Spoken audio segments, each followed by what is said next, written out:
L'chaim and welcome. Baruch atah Adonai Eloheinu melech sha'akol yom tov.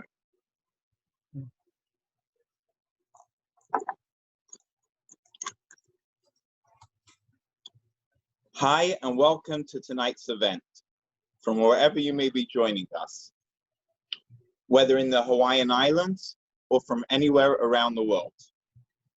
We are gathered here together tonight on the occasion to celebrate and commemorate the 26th anniversary of the passing of the Lubavitcher Rebbe of righteous memory. Over the next hour or so, we will travel the Hawaiian Islands, meeting our rabbis and Rebbetzins as they join us in telling stories and short thoughts and a glimpse into the Rebbe's life, as well as seeing some short video clips of the Rebbe relaying blessings, singing songs, and sharing short thoughts with us to inspire us here tonight. Gimel Tammuz, the third day of Tammuz, the Rebbe's passing, is usually a day that we would gather together to be inspired by one another. This year, the darkness of us mourning our Rebbe's physical presence is compounded by the fact that we cannot be together physically. As we know, every challenge brings a new opportunity. Tonight, the opportunity is that we will be gathering together from all the Hawaiian Islands to share with our rabbis and Rebbetzins stories and gather together as one community in Hawaii and broadcast it to the world and be inspired by the Rebbe with his legacy. The first person we will go to tonight as we travel the islands is Rabbi Itchel Kresniansky, the head shliach of Hawaii. He was sent with his wife Peril personally by the Lubavitcher Rebbe on shlichus. They moved to Hawaii in 1987, where they settled in Oahu in Honolulu. After Rabbi Itchel speaks, we will get a glimpse into this blessing, see as the rabbi and the Rebbetzin passed by the Rebbe for dollars, and the Rebbe gave them this blessing. What is dollars? Dollars is something that would happen in the later years of the Rebbe's life, as for hours upon hours each Sunday, thousands of people would line up and pass by the Rebbe, and the Rebbe would hand out to each and every one of them $1. This promoting charity, and also, even for just a brief moment, to get a private audience with the Rebbe. We'd like to call upon Rabbi Itchel Kresniansky.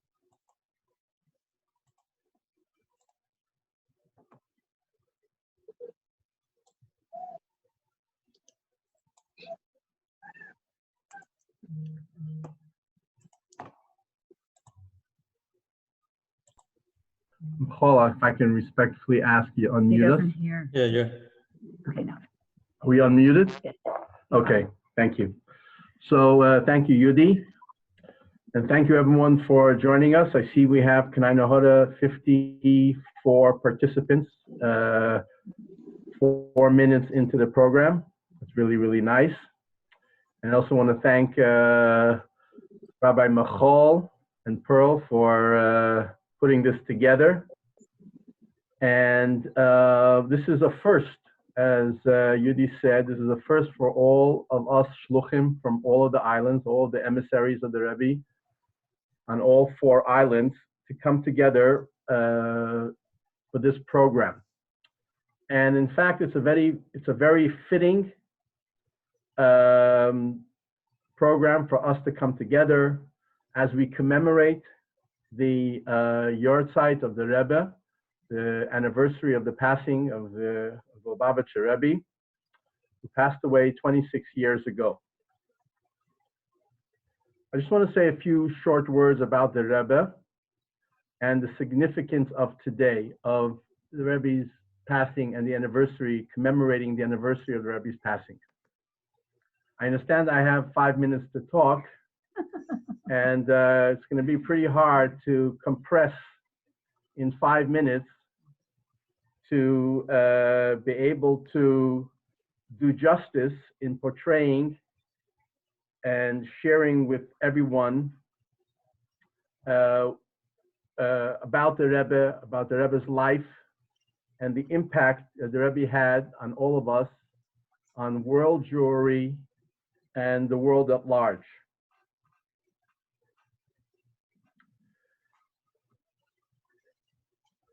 The Rebbe, we'll start off with, the Rebbe was a great leader.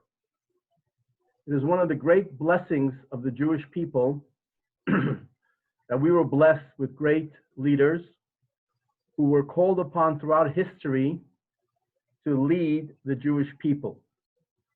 These were giants among men, leaders like Moshe Rabbeinu, the first Jewish leader, leaders like King David, David HaMelech, Rabbi Akiva, the times of the Talmud, Rav Shimon Bar Yochai, the great sage of the Talmud, the author of the Zohar, the father of Kabbalah, the Baal Shem Tov, many years later, the Baal Shem Tov, and the Alter Rebbe, the founder of Chabad. And such a leader was the Rebbe.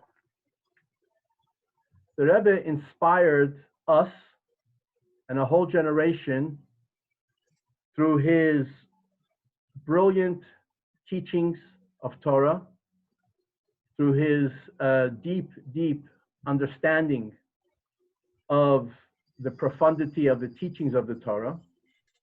But more importantly, the Rebbe inspired us as a Roya Nemon, as a faithful shepherd. The Rebbe's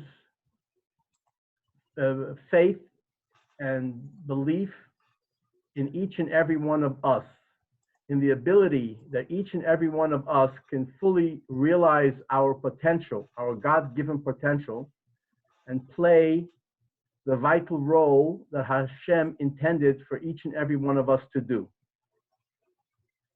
The Rebbe inspired us to become leaders ourselves, to inspire yet another Jew and another Jew. So I just want to touch upon a few of the Rebbe's traits, the Rebbe's personality, and how the Rebbe personified the best within Judaism, the ultimate Jew, if we can call it that. Firstly, one striking thing about the Rebbe is that the Rebbe was extremely positive. The Rebbe was positive about life in general and about the potential of each and every one to live up to one's godly potential and purpose. Never ever letting up on this belief. As a result, the Rebbe inspired a whole generation to devote themselves to sharing the life-giving waters of Judaism and godliness. For ourselves, myself and Pearl, we were called upon to become, have the privilege, the schus, to be shluchim of the Rebbe, emissaries of the Rebbe in Tafshin Mem Zayin in 1987, in August of 1987. And for us, like I'm certain for the over 5,000 shluchim around the globe that populate the globe, it was a calling, an answer to a calling more than a career choice. The Rebbe inspired us to totally devote ourselves to carrying on the message, the life-giving message of Judaism to a world that sorely needed it. And this calling It wasn't just to us shluchim. It's a calling that continues to reverberate to the new generation and to thousands and thousands of individuals who drink from the living waters of the Rebbe's teachings and inspiration. It is truly what the world needs, and it's what our souls need. Another striking feature about the Rebbe was the Rebbe's exceeding humility. There was no trace of any ego in the Rebbe. While the Rebbe was a towering leader, one of the greatest leader of our generation, yet the Rebbe was empowering and uplifting, not overwhelming. And he touched all those who came into his sphere. Those who learned of the Rebbe through his teachings, and those who had the privilege to be present while the Rebbe was alive. Lastly, what I want to say is that the yahrzeit, the Rebbe's passing, was 26 years ago. And yet, the Rebbe remains a vibrant leader and continues to this very day to inspire us. This is true Jewish immortality. Through the Rebbe's teachings and by example, we are able to emulate and to try to aspire to live up to this great potential that the Rebbe saw in each and every one of us. Our sages teach us, especially in the mystical teachings of the Torah, the Kabbalah, that the neshama, the soul, that the soul of a tzaddik continues to rise higher and higher in the spiritual realms every anniversary of the passing. And all those who are connected to the Rebbe by emulating his ways, by studying his teachings, are lifted up as well to this very, very day. And I want to share with you a story that I just heard recently, and it's something that happened very recent, and it illustrates how the Rebbe, to this very day, is reaching out to us from above and continuing to lead and inspire. As Yudi was saying, that in the late 1980s and the early 1990s, the Rebbe would spend every Sunday afternoon giving out dollars, making us, all those who came to receive a dollar, making them a shliach, emissary to give it to charity. The Rebbe would give them blessings, and people would ask questions of the Rebbe and blessings, seek blessings. And the Rebbe would answer every person. So there's a very interesting story, and that is that a person once came to the Rebbe. He wasn't a Lubavitcher, he wasn't a Chabadnik. Came to the Rebbe on Sunday for dollars, and he told the Rebbe that he decided, him and his wife, that they were making aliyah to Israel, that they were going to move to Israel. And he asked for the Rebbe's blessing. So the Rebbe gave him a blessing. He gave him $1 to give to charity when he arrives in Israel. And the Rebbe gave him another $1 to give to the taxi driver that would be taking him once he arrives in Israel. It was a little odd that the Rebbe would say that, but he took the second $1 and he put it in his pocket. Eventually they made their way to Israel, and he had in mind, he remembered, and he had in mind to give the $1 to the taxi driver that picked them up from the airport and was taking them to their where they were staying. However, how Hashem works in funny ways.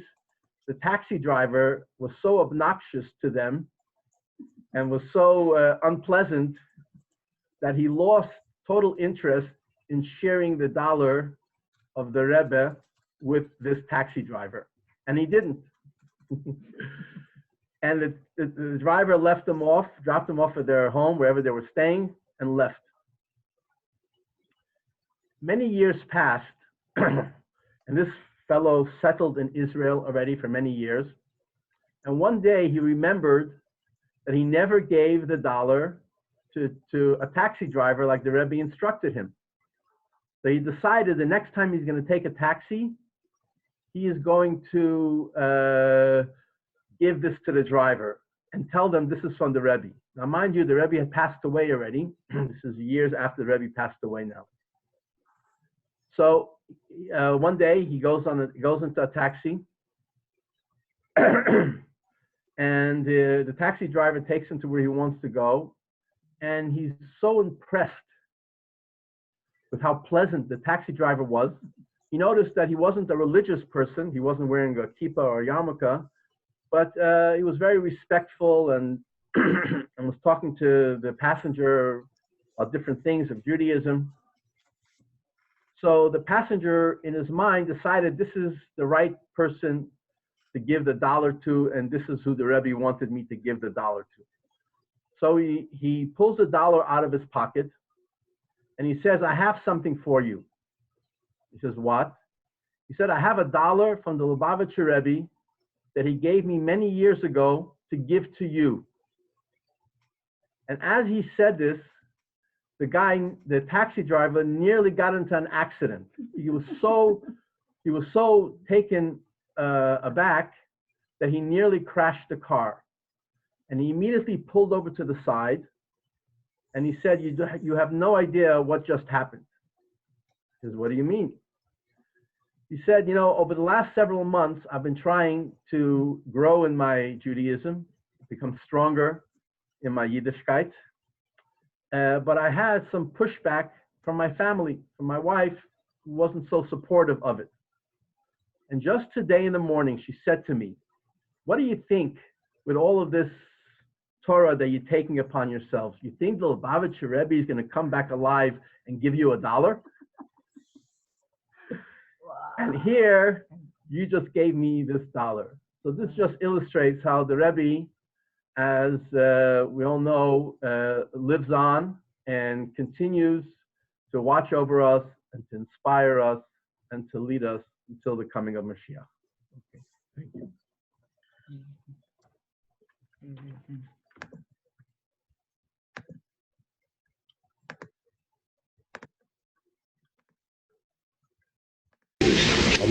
Bevor die noch in Hawaii schlitters.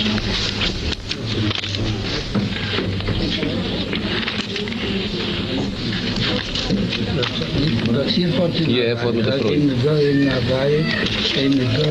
Hawaii, dann schon drüber was lachen, machen dort ein Deal, wo ich war mit 16. Schön ist schön.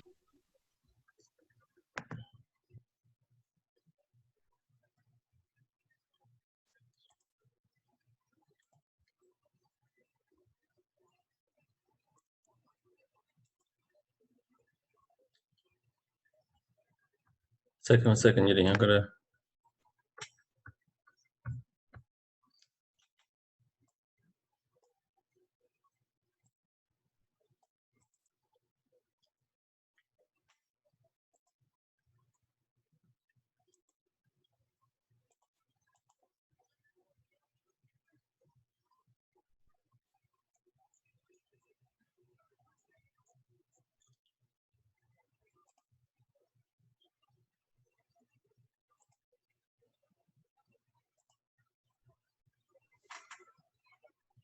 Thank you to Rabbi Yitzchel for those inspiring words.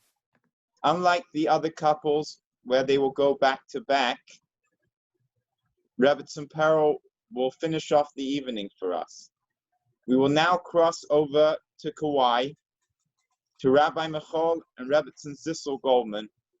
They moved to Kauai full-time in 2013 after traveling back and forth for many years prior. They have since been able to open up a full-time Chabad house where they do adult education as well as many other activities.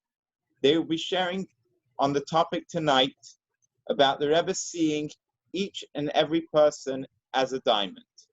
Over to you, Rabbi Michal. Okay. Thank you. Can you all hear me? Yes. Okay. Thank you very much, Yudi, for emceeing. Thank you, everybody, for being here. Really special. My wife's going to talk about the diamonds. I'm going to share a different story. The story I want to share is a personal story that happened with the Rebbe in our family. And the story takes place on Rosh Hashanah evening. And you have to understand that Rosh Hashanah in Chabad was a time that thousands of Hasidim would travel to 770 to be with the Rebbe. And literally from all over the world, it was packed. And the Rebbe was also not just involved with all the thousands of guests that had come, but it was a very momentous day because as Hasidus teaches us at the beginning of the year, the head of the year, Rosh Hashanah, what happens in those first few moments, in those days of Rosh Hashanah impacts the entire year, just like the head. Everything that happens in the head is very delicate and affects the entire body. So the Rosh Hashanah is a very solemn time. Unlike in the secular world, New Year's, they party, fireworks, and drink and get drunk. Rosh Hashanah is a serious time because it's the whole year is going to be determined, Rosh Hashanah. So the Rebbe was very solemn, and I happen to have the privilege to be at the Rebbe for Rosh Hashanah numerous times and witness and hear the Rebbe blowing the shofar, and you could see and you could literally feel in the air how every move of the Rebbe's blowing the shofar and the spiritual impact that would have in the coming year was profound. So Rosh Hashanah was a very, very intense time. And as I said, there must have been thousands of people. After davening, after the evening prayers on the Eve of Rosh Hashanah one year, and this goes back many years ago when there were less people, granted, but still, it was a big crowd. The Rebbe signaled to my grandfather, Shimon Goldman, of blessed memory, my father's father, who lived in Crown Heights, who's actually a survivor of the Holocaust, was the only survivor of his whole entire family. And they lived in Crown Heights. After he escaped the war, he came to New York. The Rebbe signaled to him after the prayers on Rosh Hashanah evening to come with him towards his office. You know, the Rebbe motioned to him. So he was shaken. He was shocked. Like what did I do wrong? You know, the Rebbe was going to speak to me Rosh Hashanah night. There must be something serious. And the Rebbe, he comes to the Rebbe's door, and the Rebbe motions for him to come inside. And it's unheard of to have a private audience with the Rebbe Rosh Hashanah at night. So he has no idea what's going on. And the Rebbe says to him, "How's your wife?" So he says, "Fine." I don't know, fine, you know. He didn't know anything out of the ordinary. The Rebbe says to him, "Tell your wife that it's not healthy for a pregnant woman to run, and she shouldn't worry because when a child falls, Hashem, God sends angels to catch them. They shouldn't hurt themselves." He has no idea what they was talking about. He goes home and he asks his wife, my grandmother Esther, what happened? And she says, "Oh, I didn't even realize that the Rebbe realized what happened." She said, "I was walking the kids down Eastern Parkway for a morning walk this morning, and she was expecting her, I think, second or third child, I don't remember. And one of the little kids was running ahead and fell on the sidewalk. And she ran to catch the child and, you know, comfort the child, etc. The Rebbe was walking to shul from his house. He used to walk in the morning in the early years. And the Rebbe was walking across the street, and he noticed in a split second that this pregnant woman who he knew, Esther Goldman, is running to catch the child. And obviously the Rebbe bookmarked it, right? And Rosh Hashanah night, after davening, in this most important, solemn time when the whole coming year is pending, and there's thousands of people, and it's such an important time. The Rebbe had the presence of mind to call him in and tell him to tell his wife a certain message. Don't worry, it'll be okay. The kids fall, Hashem catches them with the angels, and you shouldn't run when you're pregnant. What blows my mind about the story, and there's many stories like it, is the amazing ability of a leader to be able to see the big picture and, the global issues, all of Klal Yisrael, all the Jewish people on his mind, the entire future year. He's carrying the weight on his shoulders of the coming year as the leader of the Jewish people. And yet, at the same time, he can tune in and zoom in to one individual's particular needs. And that's mind-blowing. I mean, we all try to learn from the Rebbe, and in our small ways, we all have, leadership positions, everybody in their life. And we all know the juggle of the big picture and the minutiae. And often, if we get caught up in the minutiae, we forget the big picture. And if we're thinking only big picture, we forget about the details. I struggle with it, and I'm sure many other people struggle with it, to have this balance. And so to be able to balance that and juggle that so masterfully and so perfectly is really one of the hallmarks of the Rebbe. And we actually saw this with Moses, where Moshe Rabbeinu was chosen to be the leader of the Jewish people. It says that one of the reasons was because God saw how he was able to attend to the sheep when he was a shepherd and look out for the needs of every single individual sheep. And if one little sheep didn't have what to drink, he would make sure that it wouldn't get lost in the flock. And God said, that's who I want to be a shepherd of my people.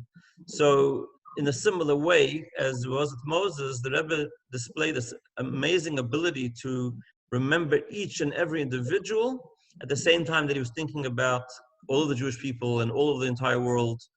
And that's something that I'm inspired by and that we can all learn from.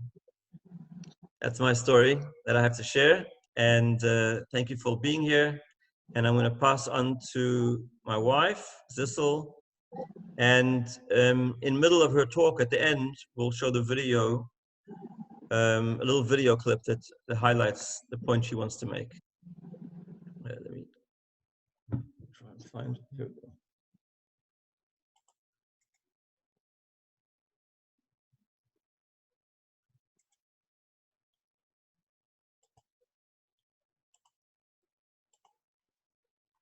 Okay, you're on. So, hi everyone. It's a pleasure to be together on this very special occasion. And it's very hard, as Rabbi Krasniansky said earlier, to compress and to encapsulate the Rebbe in just a couple of minutes. But I'm going to share one or two short stories that are really meaningful for me, and they really represent the Rebbe in a really large way. So, as mentioned earlier, the Rebbe in his later years would give out $1 to people. They would come and stand online for their few minutes with the Rebbe on Sundays. And this was in the Rebbe's later years, where he didn't have the ability, or the numbers were too great to have a private audience with each person. And when doing so, as I was the recipient of a number of these dollars, you truly felt that you were the only one there with the Rebbe. You had the Rebbe's complete attention. Keep in mind that the Rebbe would do this. He could be on his feet for 8 hours. Rebbe was no young person at this point. He was in his late, 80s. We're talking, at an age where you wouldn't think that somebody would have the capacity for that. And there was a person who asked the Rebbe, he said, I'd love to understand, how do you have the ability to stand on your feet week after week for hours and hours on end? I mean, we thought we had it hard when we stood there for 3-4 hours, keeping in mind that the Rebbe was still seeing hundreds, if not thousands more after. And the Rebbe shared, and he said as follows: when one is counting diamonds, one doesn't get tired. So the Rebbe saw the beauty and the potential with each of the people who was coming to him at that point. And these people were people from all walks of faith, from all, from the entire spectrum of society, from other countries, and they would come to stand and have their few minutes. So that being said, And again, in line with what Rabbi Krasnansky said earlier, the Rebbe always took a very, very positive view of life, of people, etc. And I'd like to share how, I believe this was in 1973 or the middle of the 70s, there was a group of soldiers who came to visit the US from Israel. Now, these were a unique group of soldiers. These were soldiers who had literally given their lives for their country, for the state of Israel, and they had been injured. And they were granted an audience with the Rebbe. And there were a number of unique things that happened at this audience. But what really is a very powerful piece is that the Rebbe said to them, he said, the world may consider you handicapped, but to me, you are mitsuyanim. You are the excellent ones. You are the ones who have been gifted. You are the ones who have been gifted special powers, because now that you may be limited in certain physical capacities, you have the soul capacity to accomplish more. And it was a most inspiring moment for all of these people.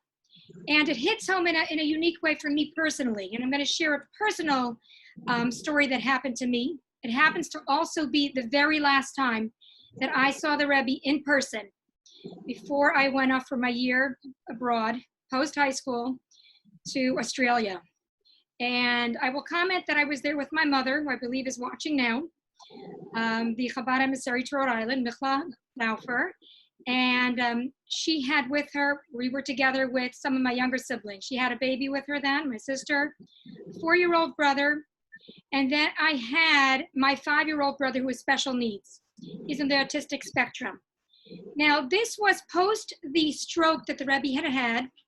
And though the world may think that post this injury, the Rebbe was not, being that he didn't necessarily address us in the same fashion, he may not have had his, it's hard to use human terms in this way, God forbid, his mental faculties, but the Rebbe was fully there. The Rebbe lived on a different platform. We're talking a holy man. And the Rebbe, I'll never forget this, the Rebbe was sitting off to the side, and we were passing in front. And the Rebbe had, for the most part, his head down. This was after a major stroke. This was in June of '93, to be exact. And so my mother, who was then holding the infant, and my younger brother, the 4-year-old in one hand, went ahead. And I went behind with my special needs brother, who was then about 5 and a half. And my special needs brother, just, you know, being that they are special needs, they've really taken the world through a very positive lens. He was kind of went by skipping and happy. And I witnessed this. My mother was ahead, where the Rebbe lifted up his head in very, very clear motion and gave a beautiful big smile to my brother. And to me, this represented the Rebbe's understanding of what a pure and truly beautiful soul is within people who society may think they have handicaps, they have disabilities, they're challenged, but the Rebbe saw their godly spark. And it was a very powerful moment for me. And it truly brought home the Rebbe's view, as has been said many times by those ahead of me here, the Rebbe's view and appreciation for the divine spark and the potential within every single human being, whoever they may be. And that is my story.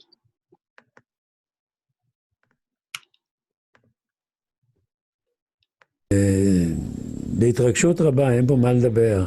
ולכן גם כן אין דייתי נכה מהשם שנסים למישהו שהוא נכה, שזהו מראה על משהו נחיסוס וירידו, כי אם אדרבה צורך להדגיש בזה שהוא משהו מיוחד ומצוין על ידי בורא העולם, שנוסן לכיחס מיוחדים יסיירים על מה שישנו לאדם מן השורה, ולכן דווקא ביכולתי להסגבר על קושיים ומניעס שהם ביכולת להסגבר עליהם לאדם מן השורה. ולכן הייתי מציע שישנו השם ויקורו מצוינים בישראל. ישבנו קסום.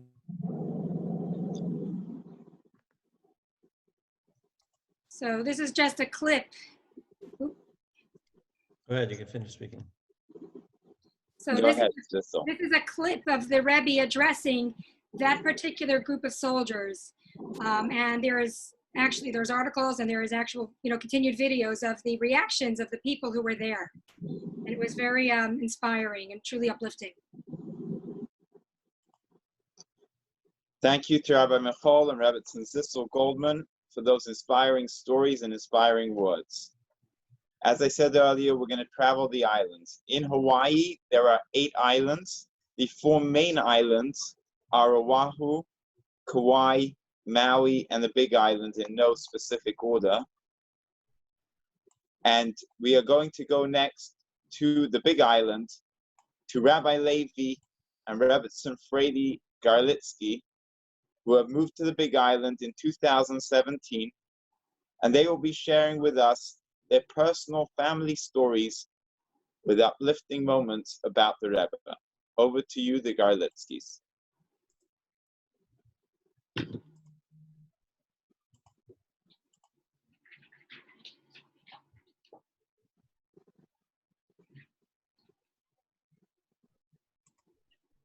You unmuted.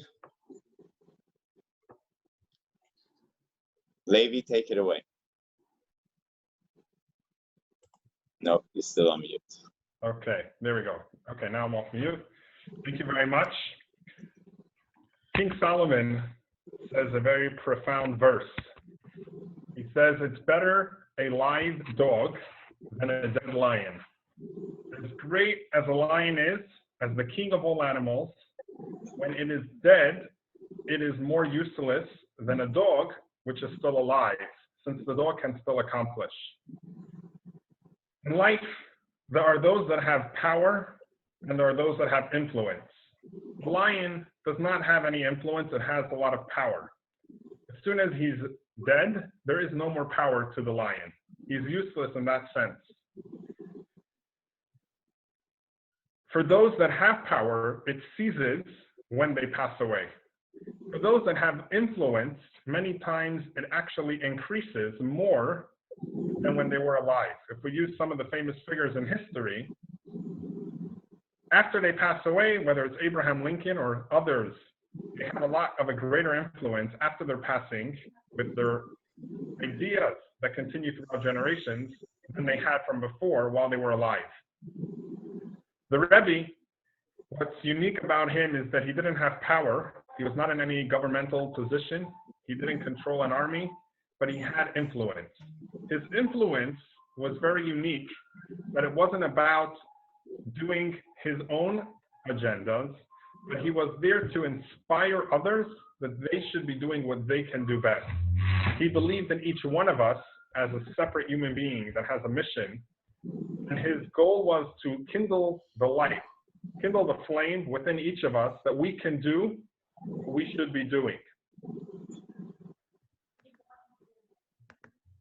Jonathan Sachs, which was the former chief rabbi of Great Britain, he shares a story, I've heard it from him a few times, which I think really sums up this idea. He says when he was a young sophomore student, he came to the US, and during that time, he was traveling around through Greyhound buses. He wanted to visit many rabbis and ask his serious questions that he had on Judaism and other parts of his life. One of the people that he stopped at, one of the rabbis, was the Chabad Rebbe. He came to his office and he asked his list of questions, and the Rebbe answered. And then when the turn was over for him asking his questions, the Rebbe turned the tables around and he said, I would like to ask you some questions. And he started to ask him about student life in Cambridge. And he said, what are you doing to improve student life in university? And at the time, he was doing absolutely nothing for the Jewish life. He was taking care of himself. He wasn't involved in any position or role. And the Rebbe demanded from him that if you find yourself in Cambridge, then you have to make that situation into a positive outcome for Judaism. And he said that really set a tone for his life and changed his thought process for how he looks at himself. In the words that he put it, that life-changing moments happen more than when we believe in ourselves. It happens when others believe in us. As much as we can believe in ourselves, we can always doubt it because it's ourselves. When he realized that the Rebbe believes in him to be someone that can actually cause an influence, a change in Jewish life in university, which is not just the Rebbe believing in him, it's the Rebbe showing him that it's really God that never loses trust and faith within each human, that they can do something better in this world. That actually puts them in the right mindset where they believe that they can actually influence something, a change in this world. As one of the famous quotes that he made in relation to this story, he said, "Great leaders make leaders." Rebbe was not about taking credit for himself, but it was influencing as many Jews as possible that they can be the great leaders within their society, within their group of friends, within their community. We each have a mission, and we're given the talents from God in order to fulfill that mission. And the gifts are given accordingly. So within each situation that we find ourselves, it's about making the best for Judaism in that situation. You could say that the secular counterpart for the Rebbe's idea was a survivor from Auschwitz, Viktor Frankl, which is known for his book, Man's Search for Meaning. And he is very famous in the schools for therapy. He said, to sum up his idea, would be, it's not what do I want from life, but what is it that life wants from me, which will make people actually feel that they have a meaning. There was actually a time when Viktor Frankl was feeling very in the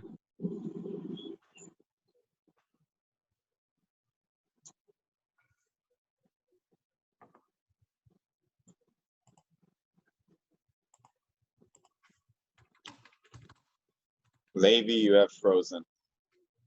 special messenger, which related the story later, that the messenger came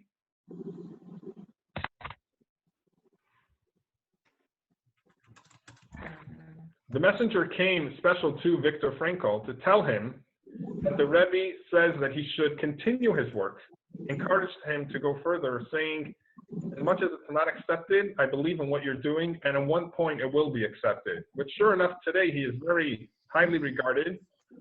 But his idea was the secular version of the Jewish way of looking at it, that each person, to make their own mission more successful, to make our Judaism stronger, is by influencing others. It's a challenge for everyone, not just for someone that's in a clergy position, a rabbi, a leader, or if they're involved with a synagogue, but if every Jew reached out to another Jew that they know and invited them for a Hanukkah party, gave them a mezuzah for their door, invited them for a Shabbat meal, or reached out just to show them that there's Jewish people that care for other Jewish people just because they're Jewish, that will have a ripple effect where all Jews can be reached. Because as many rabbis and congregations that there are, many Jews are not involved, not affiliated, not interested in being involved with organized religion. So it's a mission for each Jew, wherever they find themselves, in any situation. If you meet another Jew, what are you doing with them to improve Judaism for all?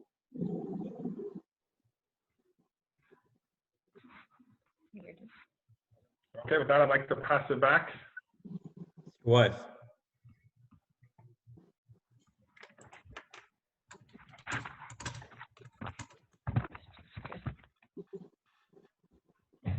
Hi, nice to see everyone.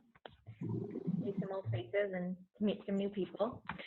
So I'm going to say a story that I grew up hearing from my father. I grew up in Palo Alto, California. My parents were sent by the Rebbe about 40 years ago as Chabad emissaries to Palo Alto. Now the Silicon Valley has lots of Jewish life, Jewish day schools, even some kosher restaurants, but 40 years ago, there wasn't much going on here. So my parents came out, started a Chabad house, started a school, camp, Hebrew school, etc. In 1991, well, the years preceding 1991, there was very, very little rain, and California was experiencing a very, very bad drought. They say it was the worst drought since the Dust Bowl in the 30s. So the city was talking about needing to cut everybody's water usage by up to 50%. There weren't a lot of water their lawns. They would give a really big fine to anyone who would use any more water. So my father thought that he should maybe ask the Rebbe for a blessing. So he called the Rebbe secretary, Rabbi Groner, and he told him the situation, and he said, can you put in a request to the Rebbe to ask for a blessing for rain? So Rabbi Groner said, write a letter down of asking for a blessing, telling the Rebbe about the situation, and have it signed by all the Chabad rabbis in your area, and then I will give it into the Rebbe. So that's what my father did. There were about 7. At that point, they sent in the letter, which was on a Friday, and by Sunday, they received a blessing back from the Rebbe saying that there should be rain. That Wednesday was actually the fast of Esther, the day before Purim, and the Rebbe gave a public address. And during this public address, the Rebbe was talking about the light that was shining in the week of creation, and how when Mashiach comes, when Messiah comes, the light that will be shining in the whole world and revealed will be even greater than the light that was here during creation. Right after saying that, and seemingly not connected, the Rebbe started talking about rain.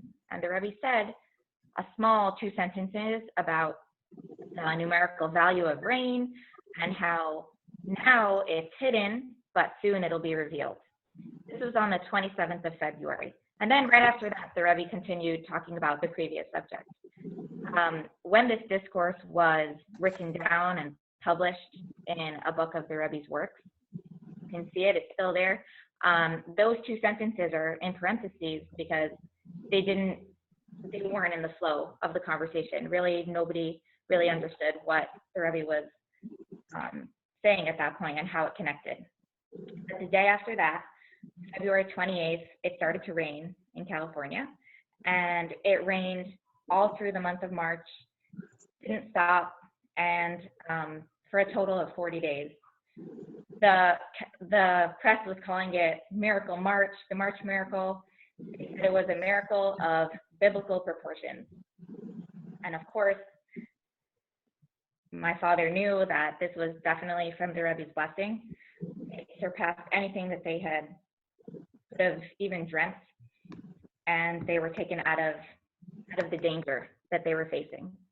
So this is just a personal story that shows me the greatness that the Rebbe had and the impact he could have on, and how much he cared about everyone's situation. And we're just going to show a small video so you can see actually from that discourse of when the Rebbe said those words. Thank you.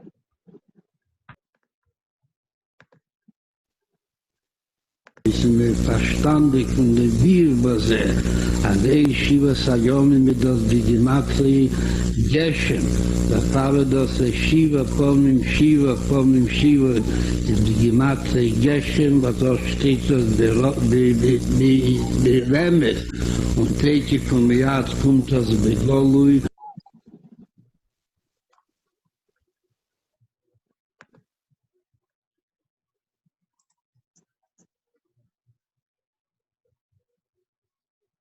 Okay, back to Yudi. Yeah. Thank you so much to Rabbi Levi and Rabbi Fredi Garlitsky for your moving and inspiring words and your wonderful story. Moving on the islands, we're going to move over to Maui now, where we have our first Kama'aina rabbi.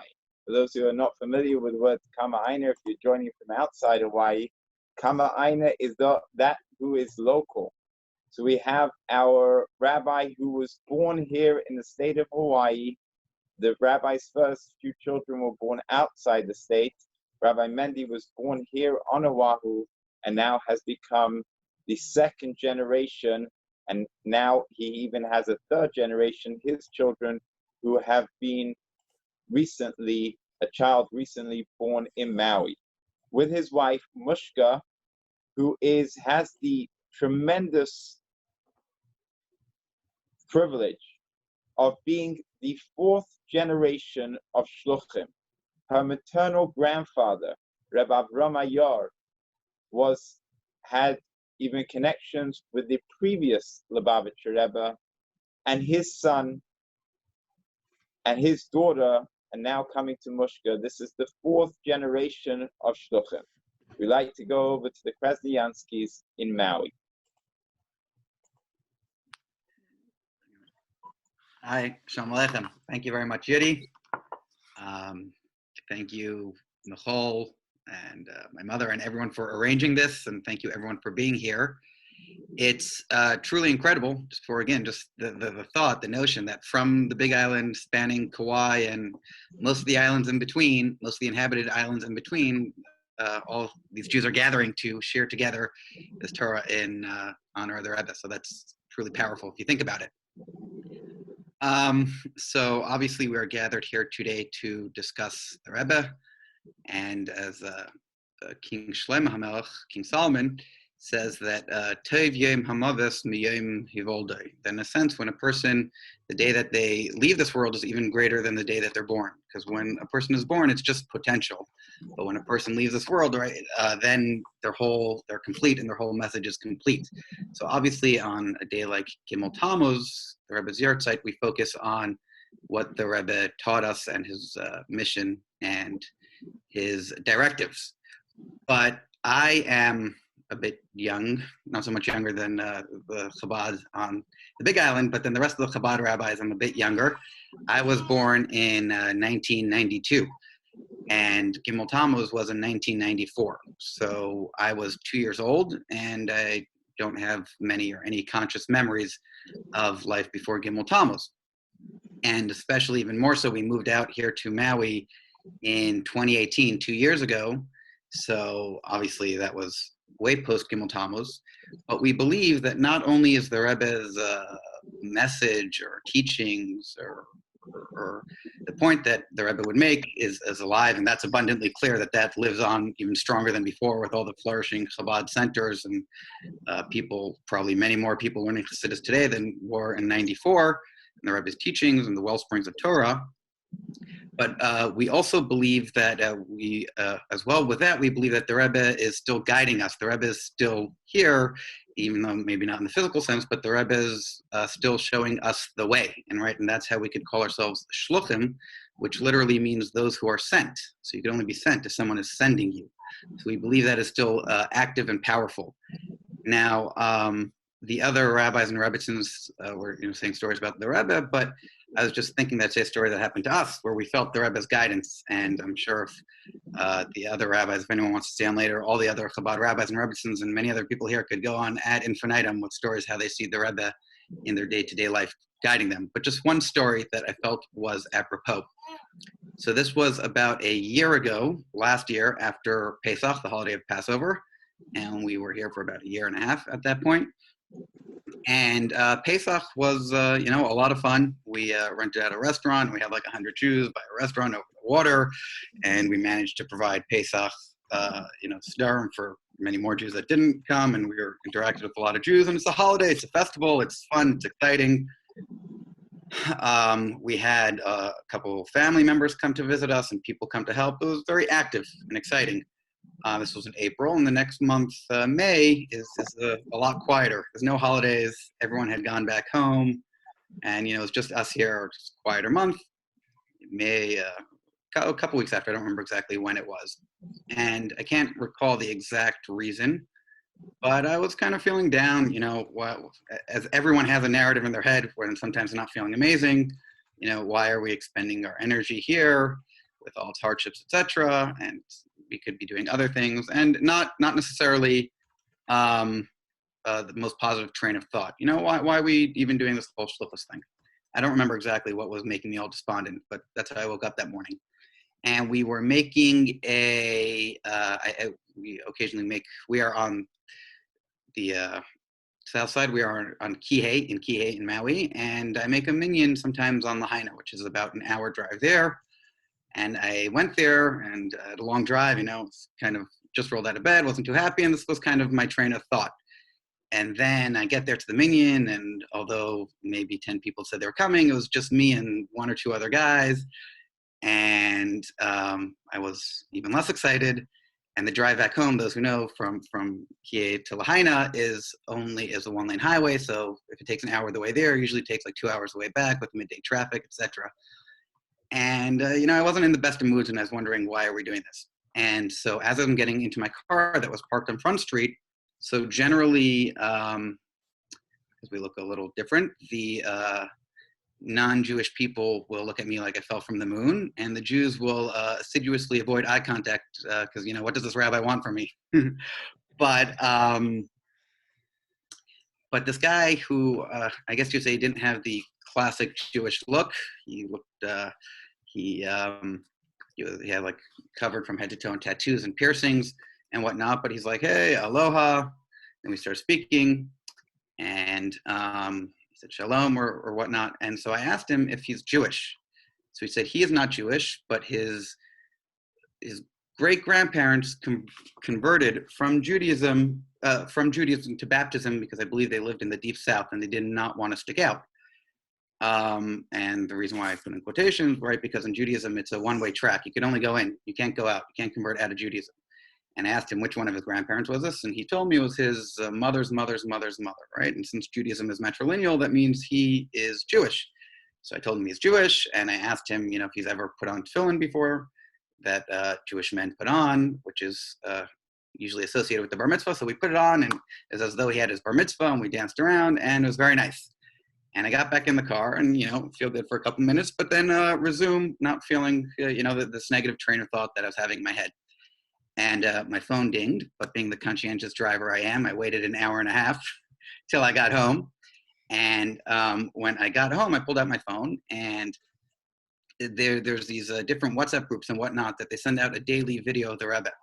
And this daily, the message I got, like as I was getting into the car, the Rebbe was speaking of a famous clip. And he says that why do I, the Rebbe was answering to his detractors who say that why does the Rebbe insist that his students put on tefillin with every Jew they'll meet, every Jewish male they'll meet? Maybe the person is not in a spiritually clean state to do it. Maybe he's not pure. Maybe he'll never put it on again, and he just does it once. What's the big deal? And the Rebbe, speaking very strongly, says that anyone who learns Torah cannot ask this question, because if you learn the Talmud, it says clearly that someone, a Jewish male who has not yet had the opportunity to put on tefillin, and then puts on tefillin, their whole status as a human being changes in the Torah perspective, and they now have a portion in the world to come. And the Rebbe says in the speech, says, for that, it's worth it for another Jew to give their whole 60, 70, 80 years on this earth, however much time God gives you, just to help a Jew, in this scenario. And obviously for me, that was very powerful. I felt that as a direct response to what I was thinking. But I just thought 2 points that were already made by whoever spoke previously, but the 2 points that struck me personally from this was, one is, as I said, we believe the Rebbe is still very much guiding us today. And as the first Chabad Rebbe, the Alter Rebbe, writes in the letter that he wrote for his teacher on the day of his yahrzeit, that he quotes the Zohar, Tzadik dispater yater mechayehum, that even though it is kind of counterintuitive, but when a righteous person is no longer found here on this earth, they're even more approachable, so to speak, and more found, because when they're in a physical casing, they are restricted to their physical presence. But once they are no longer restricted by that physical casing, they could be found everywhere, and even more impactful. And as the prophet says, that Lo Alman Yisrael, that the Jews are not forsaken, God forbid. And although we may not see the Rebbe physically, but nonetheless, the Rebbe is still here with us as much today. And the other point that I was thinking about the story that the other rabbis and Rebbetzins made as well, is that the term, I believe Michal was discussing this, that the term Rebbe, a teacher, is an acronym in Hebrew for Rosh B'nai Yisrael, the head of the Jewish people. And the point is that every part of the body, even the smallest or what we might see as the most insignificant part of the body, is directly connected to the head, and that's where it gets its energy from, and that's where it's feeling, etc. So no matter how close or far we think we are all just as connected to the Ilana Dechaya, the tree of life. And today on Gimel Tammuz is a day to reflect on that, and as Levi was saying, to grow from that. And Be'ezras Hashem, may we merit that we won't have to say it like this, but rather with our own physical eyes, we will see the Rebbe with the coming of Mashiach imminently. Thank you so much, Rabbi Mendy. Before we go on to Rebbetzin Mushka, we would like to play a song, a niggun. Niggun is that which is the pen of the soul. It is the niggun which has become the cornerstone for Chabad. It's the theme song. It's Uforatsta, which means we will spread out. And this has become the motto of Chabad. And the Rebbe took it from his father-in-law and literally has saturated the earth with the well springs of Hasidus, of Judaism. There's not a place that you can go that you will not be touched by Chabad. So we will see a short clip of a video of the Rebbe singing very powerfully Ufaratsta together with the crowd in 770. And then we will hear from Rebbe Tamushka, followed by another short clip of a teaching from the Rebbe.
Mushka, over to you.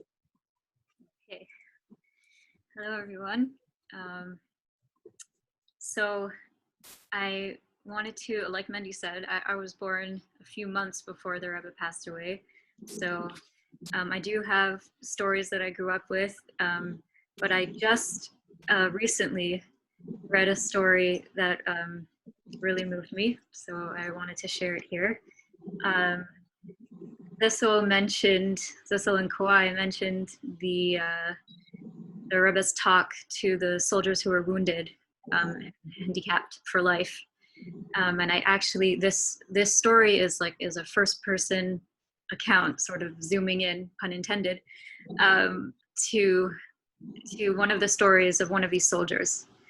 So the story is told by the Tolner Rebbe, another Hasidic sect, and he will call this man Moshe. He's only referred to in the story with his initials. And the story was written in Hebrew, so Membeis, so MB.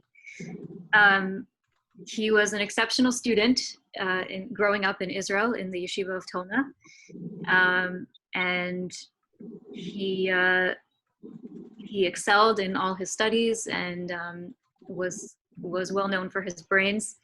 And but the Tolner Rebbe describes he very strongly believed in his own power, and not necessarily recognizing that it comes from God.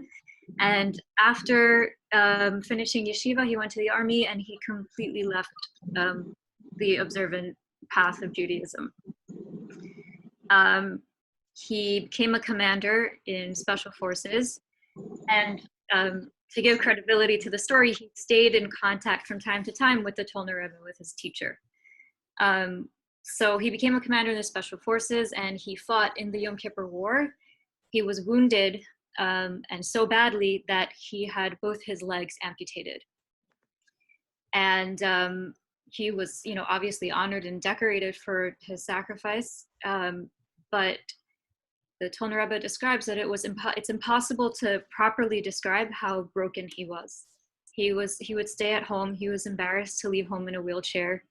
His whole being had been like about what his strength and his power and his ability, and now he was stripped of it, and he truly felt disabled. And his family tried to convince him to get involved in other areas of life and to move on, but they were completely unsuccessful, and he was stuck in a deep depression.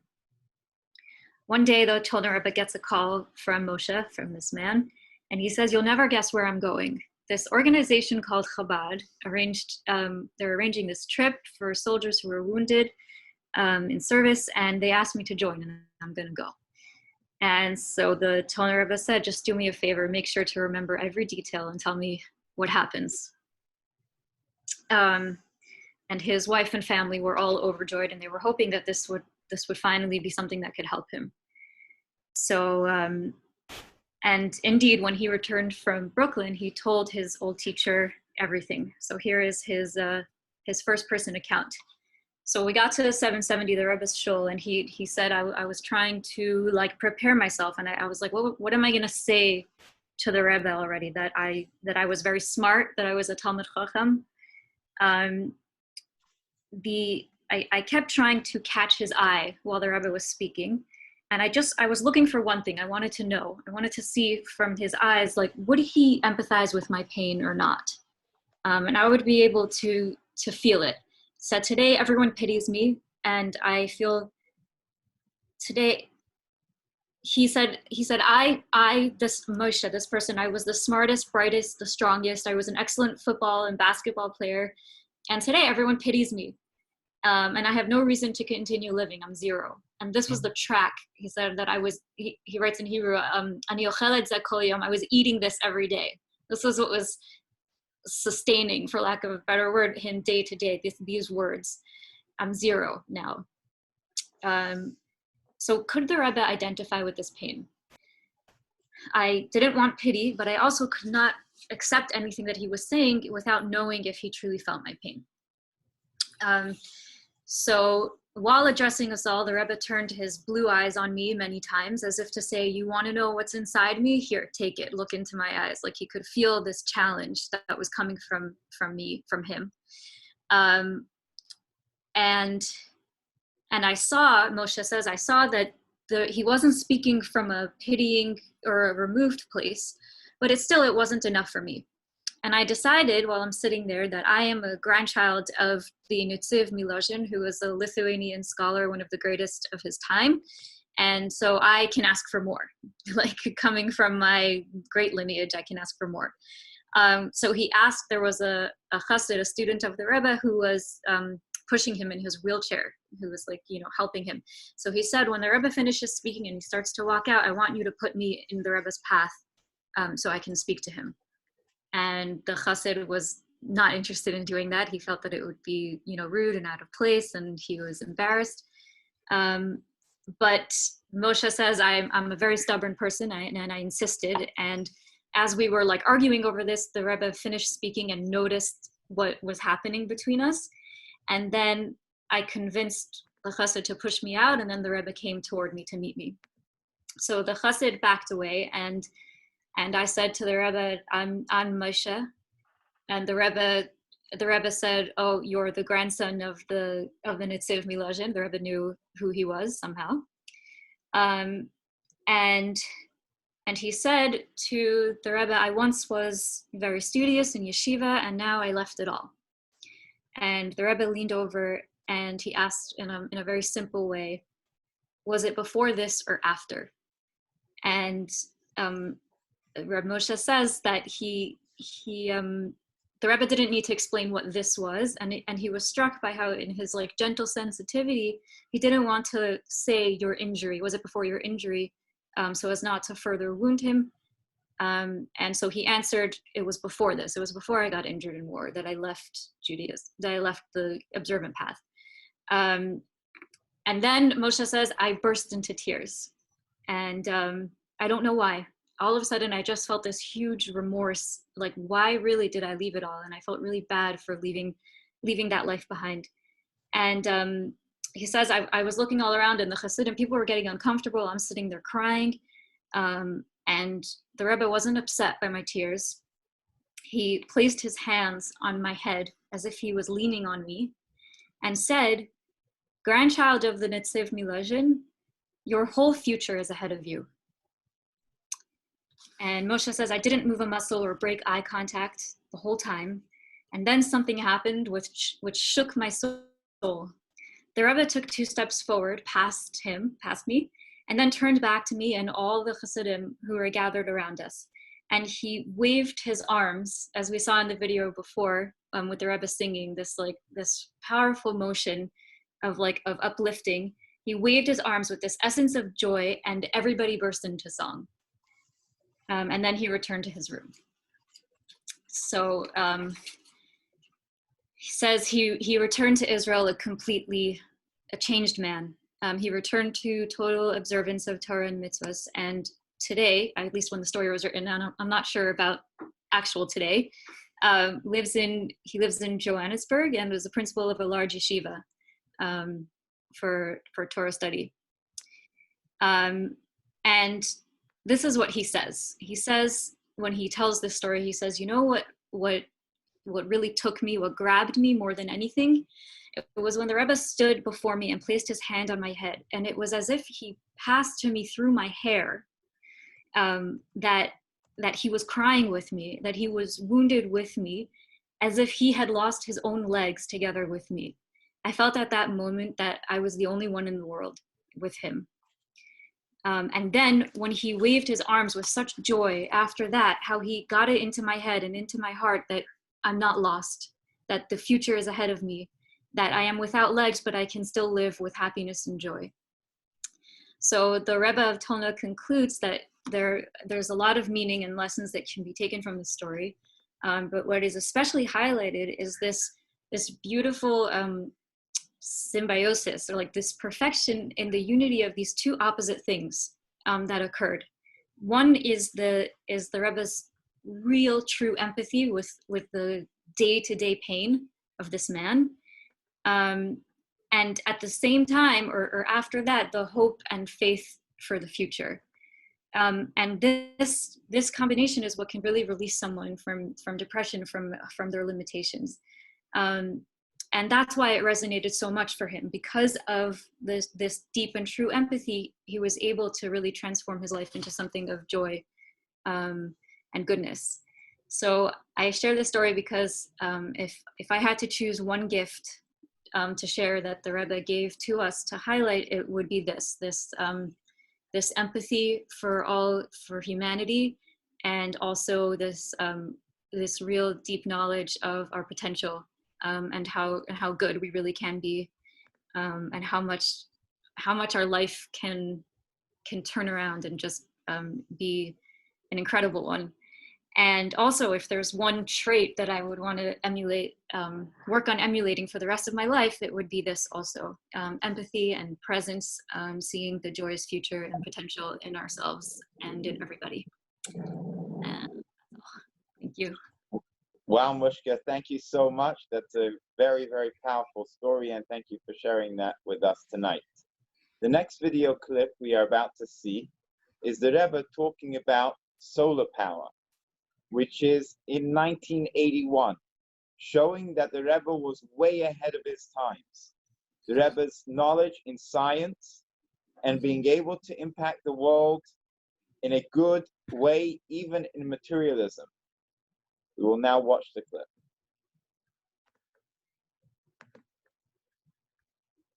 Man soll das zustellen. Der Mann Birchas Achama, noch einmal behad Gosh, als da ein offener Weg und ein klarer Weg.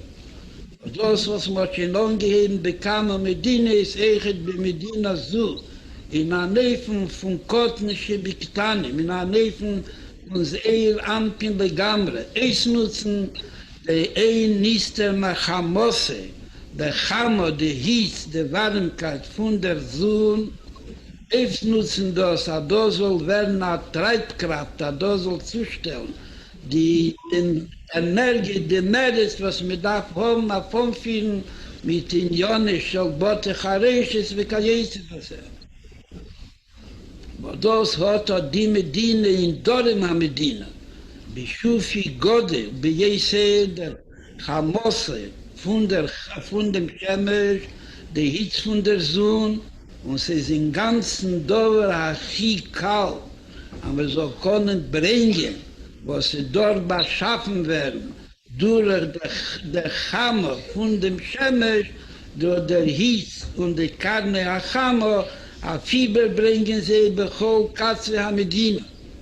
Und das ist ein Linie, was verleiht das Mann achi Kotze, beerlich von dem Mann, was wir darf haben, auf der andere Mekerim aufhaben, mit was zu beheizen und bewarmen, und auf den Ruf wird kommen, das durchführen, denn was sein Gebot auf Feser Hashem, Gamuna Bashem, wird sich nicht rechnen mit den Bilbulim, was nun kommen von Bnei Jodem, was sie haben möchte, persönliche Rewochim auf nicht zulassen das. Und der Mescher Zman Kotzer Lifierach wird das befreien, die ganze Medine von seinem Meschubot zu die Meluchelach, was haben das Bearzung und was meide Tibische Kie, hat man das dort voneinander gearbeitet, Ansche Medina zu Atzma. In a Neifen dort hat man das Ares gebracht, Nina Keech Elapel, ab der das zustellen lechol oelem kule. Was lechjele wird sich Hashem.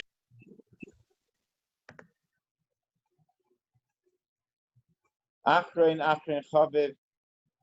In English, we save the best for last. We'd like to call upon, going back to Oahu, the head Rebbetzin of Hawaii, Rebbetzin Pero Krasniansky, to conclude the evening with the closing words. And then I have a special treat for after the Rebbetzin finishes speaking. We will also watch another video of a small clip of video of dollars again, and a special treat after that. Over to you, Rebbetzin Krasniansky. Thank you, Yudi, and thank you everyone for being here tonight on this very, very special night, on a day and a night of very, very special energy.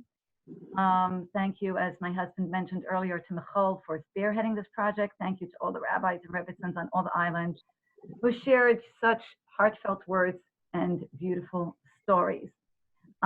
Before I share this particular story, I just wanted to make note of the fact that I think it has been mentioned throughout the evening, but we are not just commemorating a historic event that happened 26 years ago with the Rebbe's passing by commemorating his yahrzeit, the death, the anniversary of his passing, but I believe my son Mendy mentioned it very eloquently, is that Kabbalistically, it is stated that the soul, particularly of a saintly person, lives on in this world and is present in this world.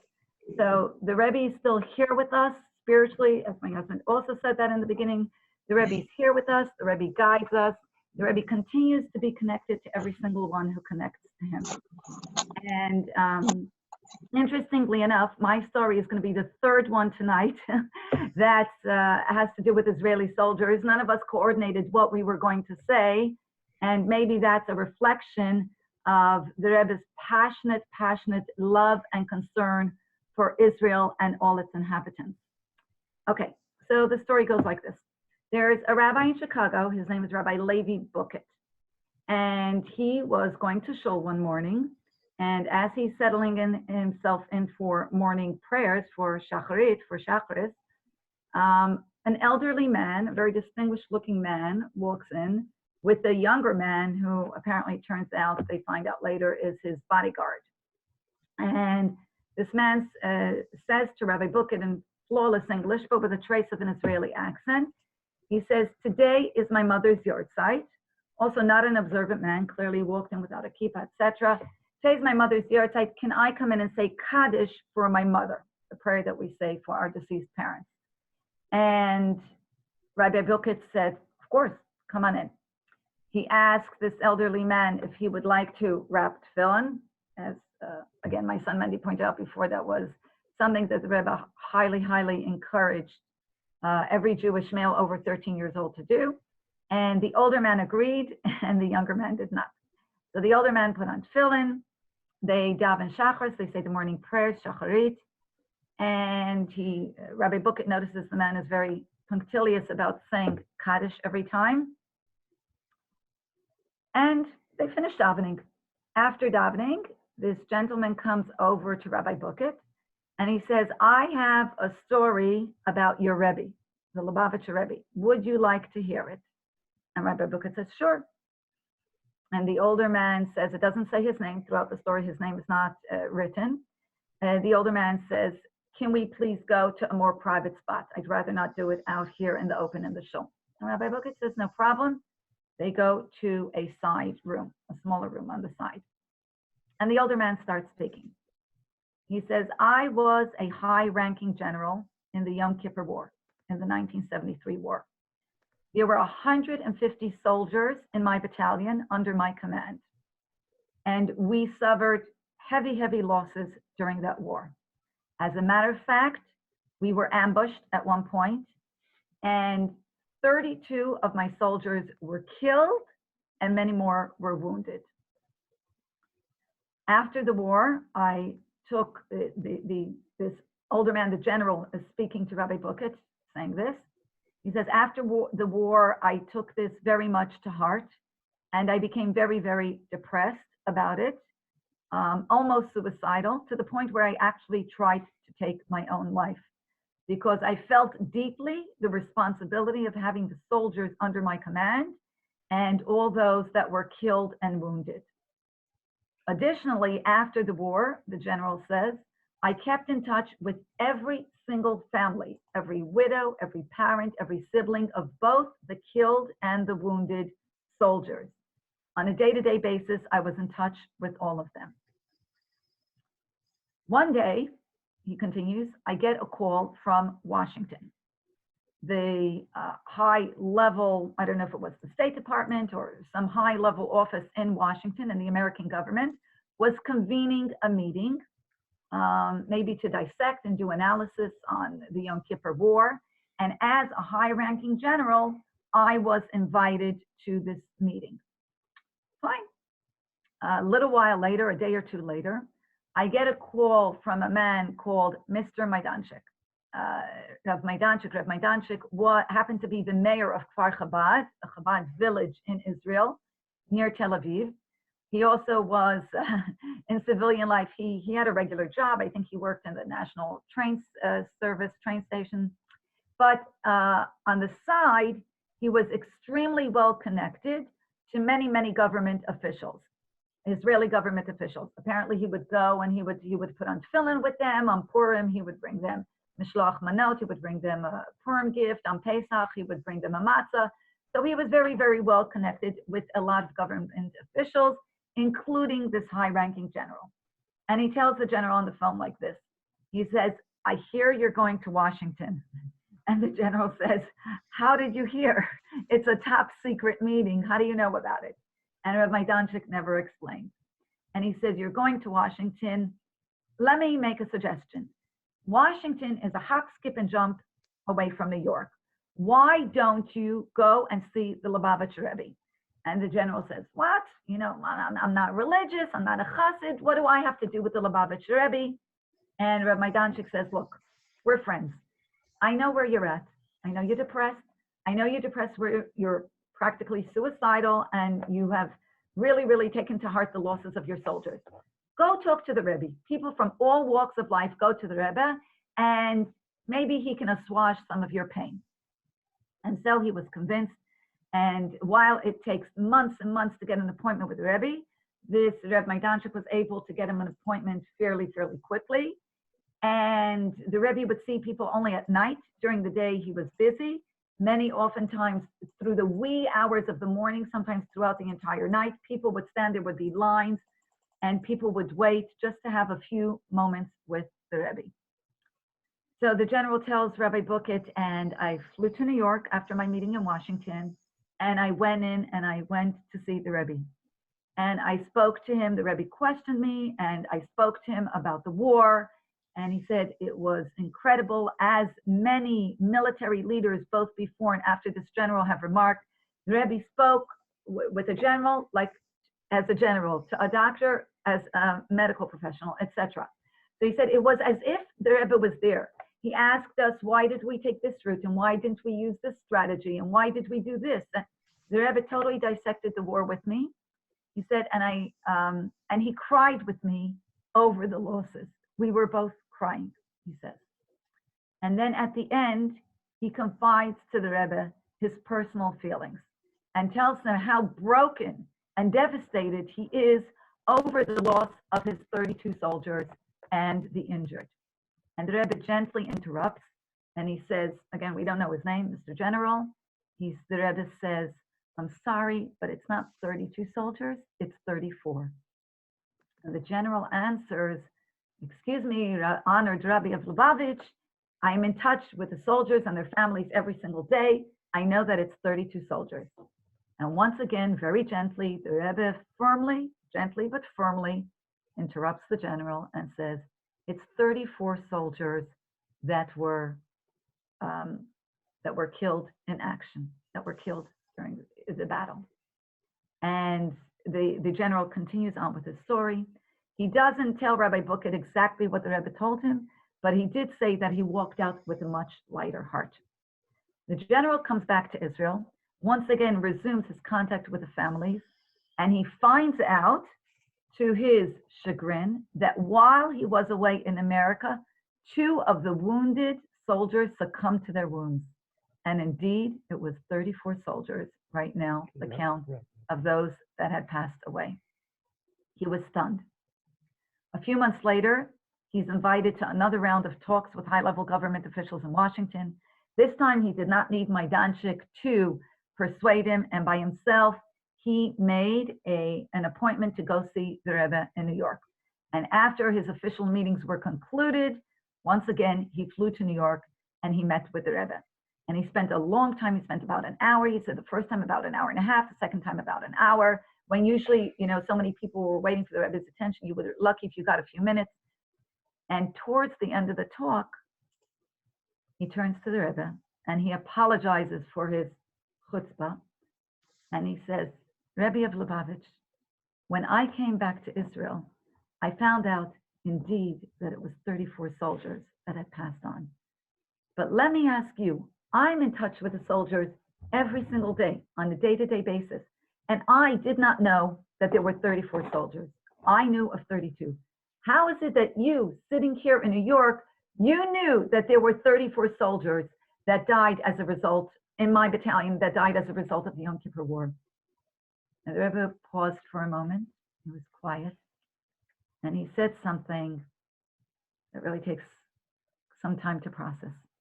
And the Rebbe tells him like this: every soul that passes and comes into this world and leaves this world passes through this room. That's the end of the story. We know, I'm going to wrap it up really quickly because we've been here for a while. We know, as I said earlier from Kabbalistic teachings, there is a Moshe Rabbeinu, there is a Moses that is a true leader of every generation. As was mentioned earlier, the head and through which the life energy flows into the body of the Jewish people, into the body of humanity. All blessings from above flow through the channel of the Moshe Rabbeinu. May we all have the merit to connect to the Rebbe through his teachings, through his videos, through studying his talks, and may we merit to see him in real life once again with the final redemption and the coming of Mashiach speedily in our days.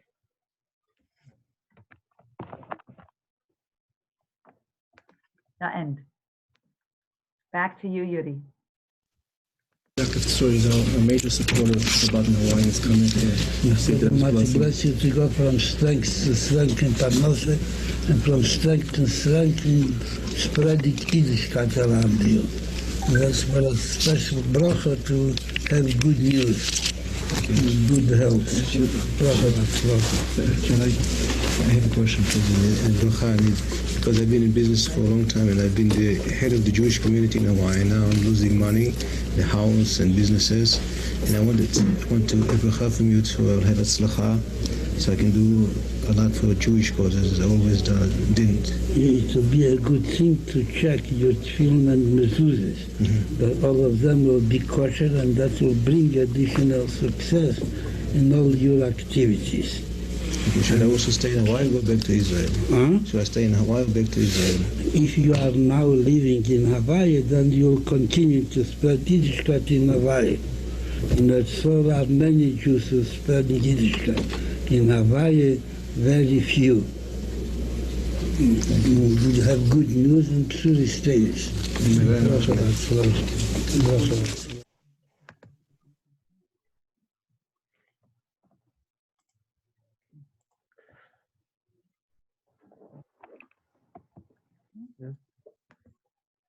Can't hear you. Can't hear. Oh, sorry, Yudi's. Thank you, Rebbetzin Perel, for your very inspiring story. I would like to conclude this part of the evening by saying as follows. Something that I heard from being on a Zoom, Gimel Tama Zoom, with Rabbi Telushkin last night. For those who don't know who Rabbi Telushkin is, he's the rabbi who wrote a best-selling book. He's not a Chabadnik, but he wrote a best-selling book in the New York Times called The Rebbe. He was asked to speak last night and to share his book in 5 minutes. When this Zoom was being created, and I was asked last night to be the MC, so many people voiced their opinions. How could they share in such a just short amount of time about the Rebbe? What could you possibly give over? The Rebbe is seemingly endless. Not seemingly, the Rebbe is infinite, part of God. So how could you give that over in 5 minutes? And Rabbi Telushkin said a brilliant point. He said as follows, and he did manage to give it over in 5 minutes. 5 different things from his book in 5 minutes. And he said as follows, the only way I could do this is there is a story of Hillel in the Talmud where the convert comes to him and says, teach me the whole Torah while I stand on one foot. And what did Hillel reply? What you don't like to be done to yourself, don't do unto others. This is the entire Torah. The rest is commentary. Now go and study. Now that we have heard such uplifting stories and profound words about the Rebbe, this is just the beginning. It's now upon each and every one of us to go and study about the Rebbe, learn his teachings, and become closer to God. The special that we are going to do right now, which was not part of the original plan tonight, is we're going to open up to a question and answer session. If you would like to ask a question, we're not going to be able to ask every question, but if you have a question and you would like to put it forth to a specific rabbi, please put your question in the box. As I said, we're not going to be able to ask every question. We also ask the rabbis and the Rebbetzins who are responding to the questions, please keep your answers under 60 seconds, please. As the questions come in, you're going to have to ask the questions. Okay, can we do it again quickly? Oh, okay, sorry, thank you. But while we're waiting for the questions to come in, we're going to conclude the video presentation part of the evening by concluding with a song, another theme song of the Rebbe, which is We Want Mashiach Now.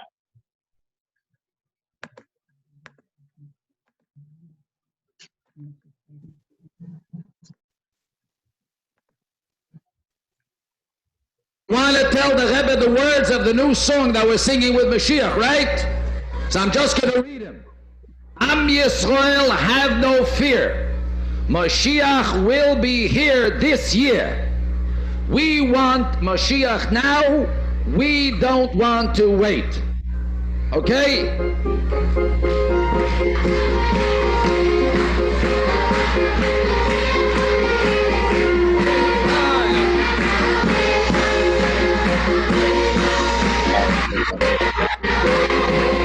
want Mashiach now.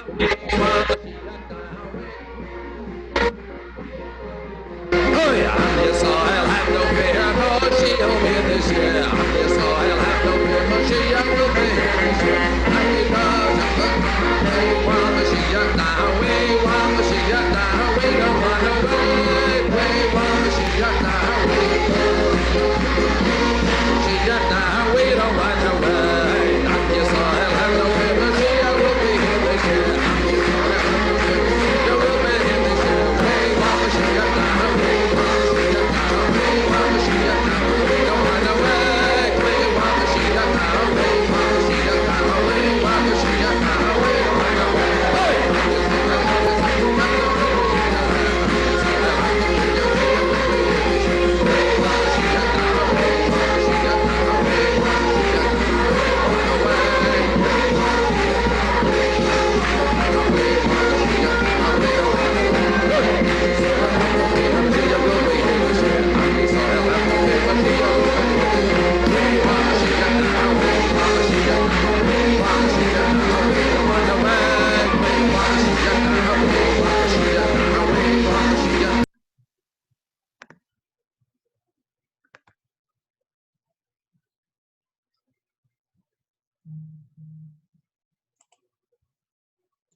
So thank you all for joining us on this most inspiring evening, and let it be just the beginning.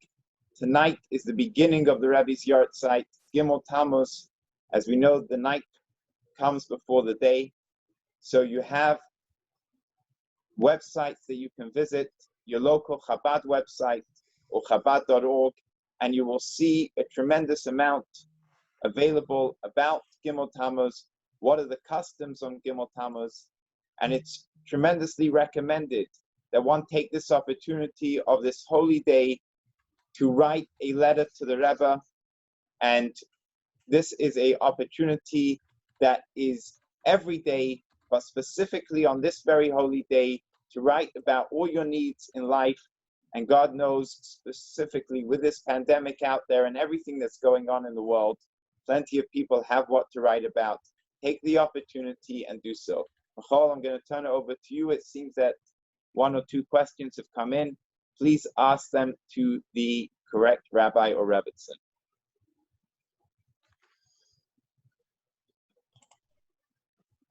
Okay, question came in for Rabbi and Rebbetzin Krasniansky. Senior. What was the absolute most memorable? What was the absolute most memorable favorite moment from the 30 years in Hawaii? You can highlight that screen. 1 second, let's unmute. Oh, that wasn't the theme exactly, but let's see. Wait. Okay. You have an answer?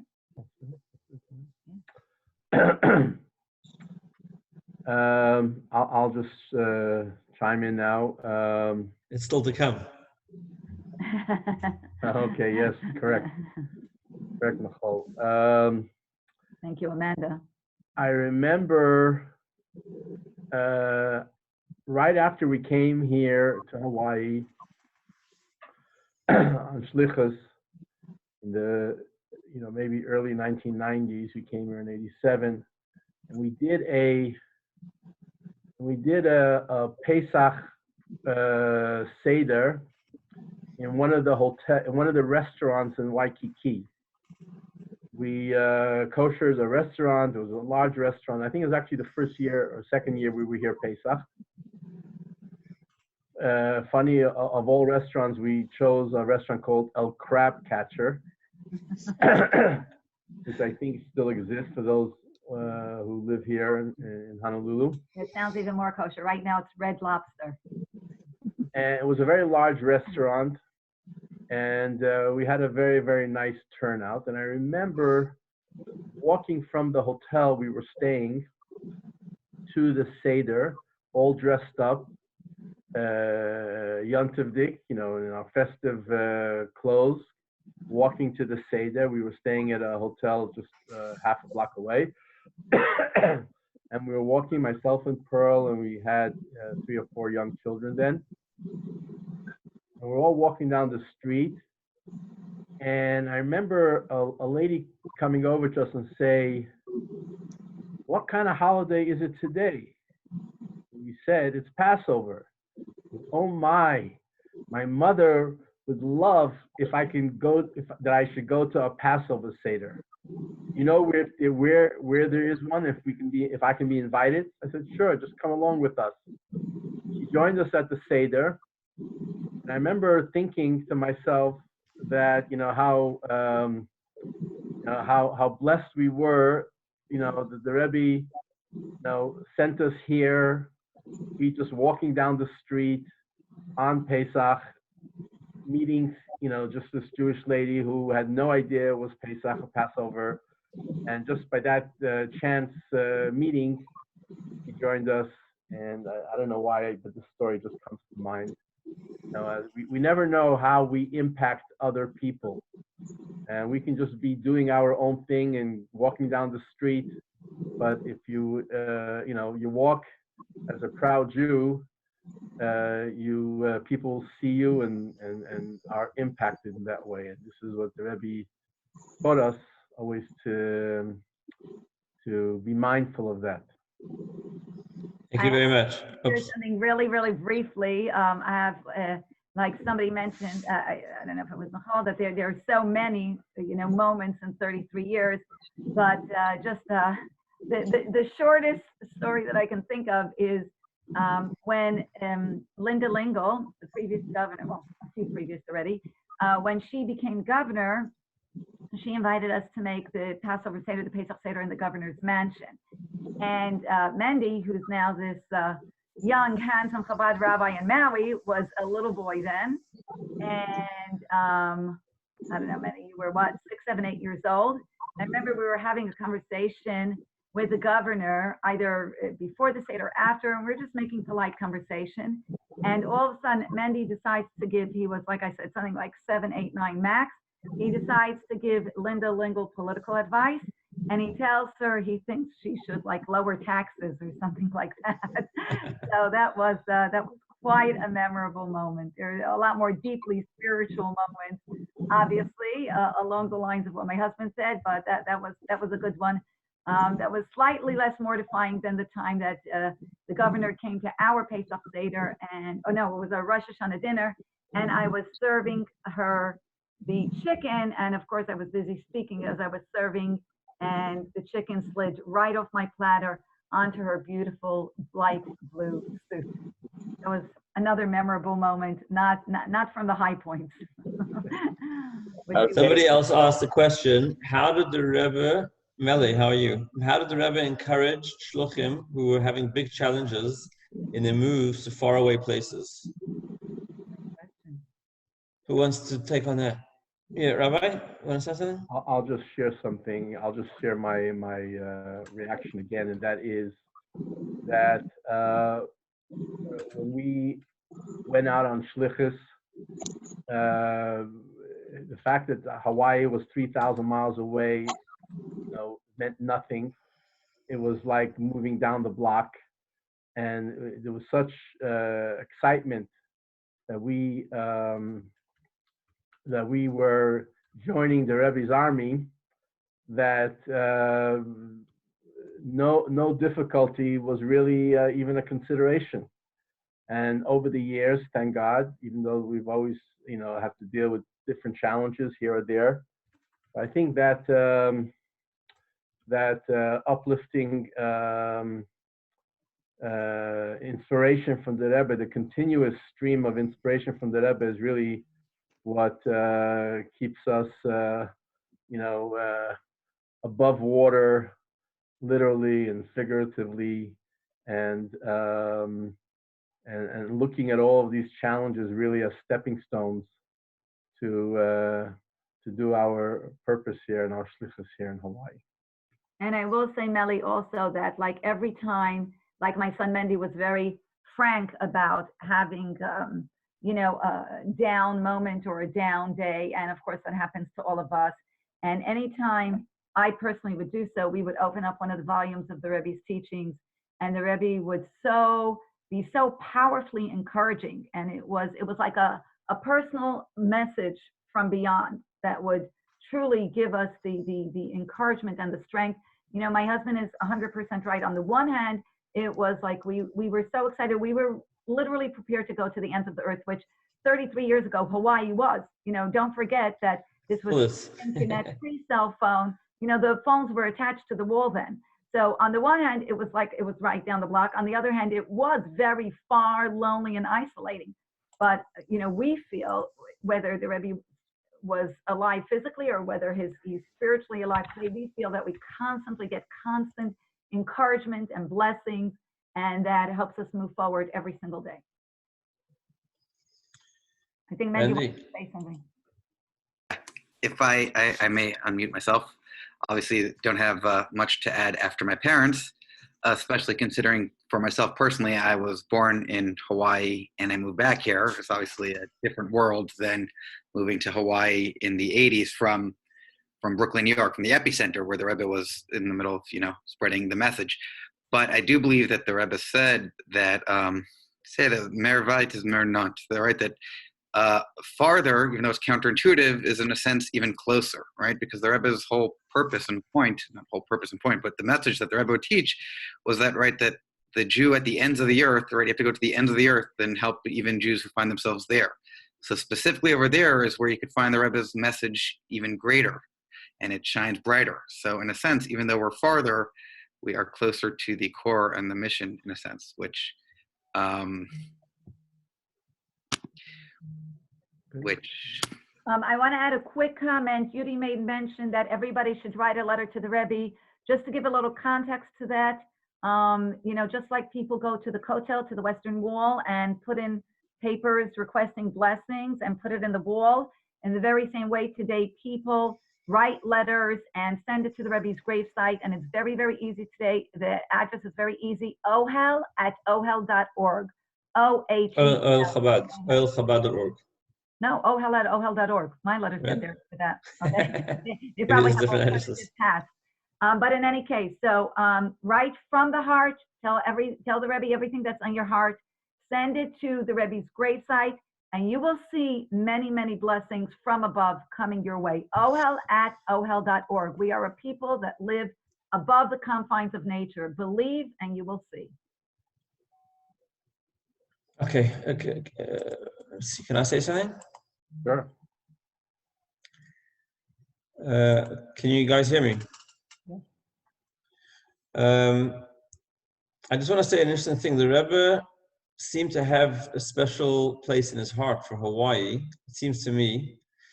Not as you think traditionally, you know, Hawaii, you know, a nice place to vacation.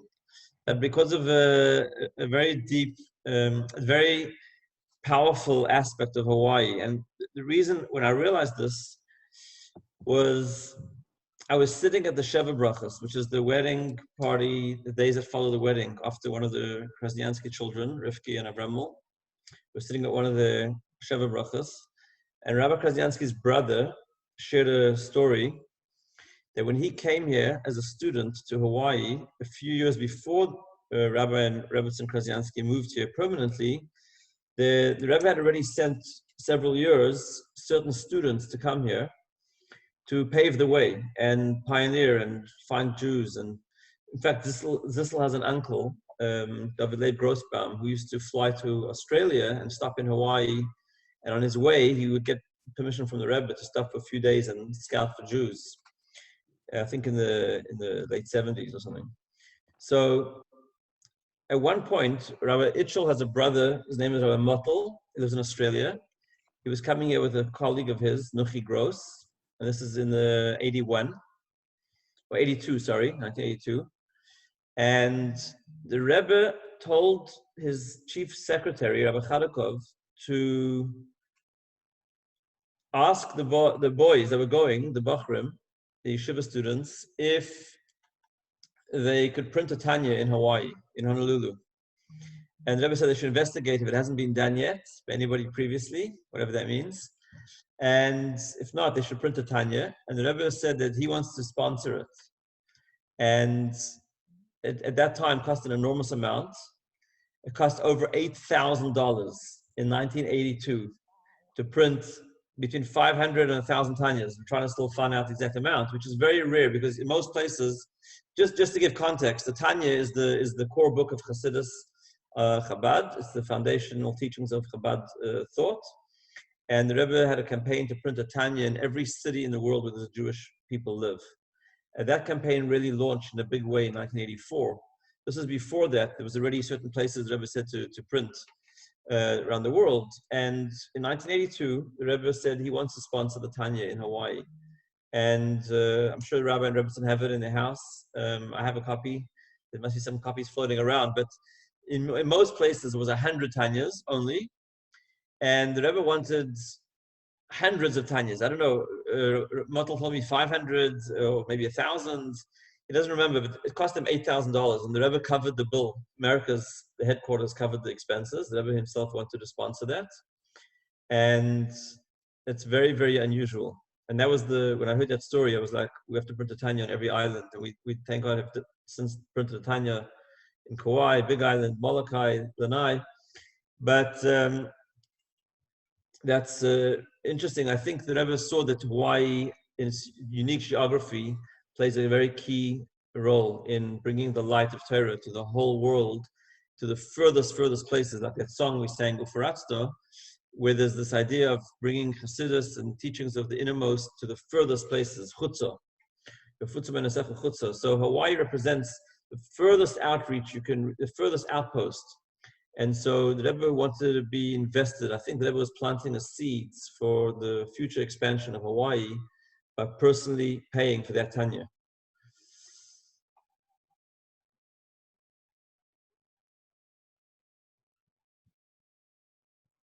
Melly Abrams has a very painful question. Very, to anyone who wants to answer, did the Rebbe ever give you advice that you did not want to follow or didn't follow? This is for off the record. When we end the recording, I'll tell you that.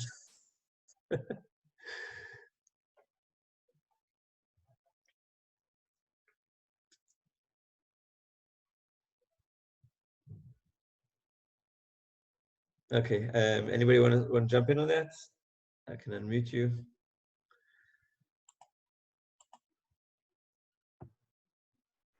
Melly, I think the answer to that is that sometimes maybe when you would hear something unexpected from the Rebbe, or that you didn't, necessarily think that was the path that you were going to take, our knowledge and belief that the Rebbe was doing just the best for us and wanted only what was good for us. I think that's kind of our lodestar, our guiding star. Knowing that whatever the Rebbe would say, whether we realize it at the moment or later on, is the best for us. So I don't think there's anything that the Rebbe could say to us that maybe sometimes it would be like, oh wow, but there was never any question that it was in our own best interest. It's a little late, but I'll share a very, very quick personal anecdote along those lines. And that is, I remember always, you asked also about your experience with the Rebbe as a youngster. Always as a young girl, I remember having this like niggling feeling inside of me, like, what was I created for? What is my purpose in life? It was almost unarticulated, but it was this unease that was always in the background of my consciousness. And I remember one day after we had come to Hawaii, it was about 2 or 3 years after we were here, I remember actually exactly where I was standing, because it was like a bolt of lightning had hit me. We were living a couple of blocks away from Kahala Mall, and I was walking to the mall with the kids doing some shopping, had a few little ones then. And all of a sudden, I realized that niggling internal unease that I had carried around with me for years was gone. And I realized that the reason for that was because the Rebbe, with his vision that he could see things that we can see and don't see, he knew that the place where our souls belong was in Hawaii.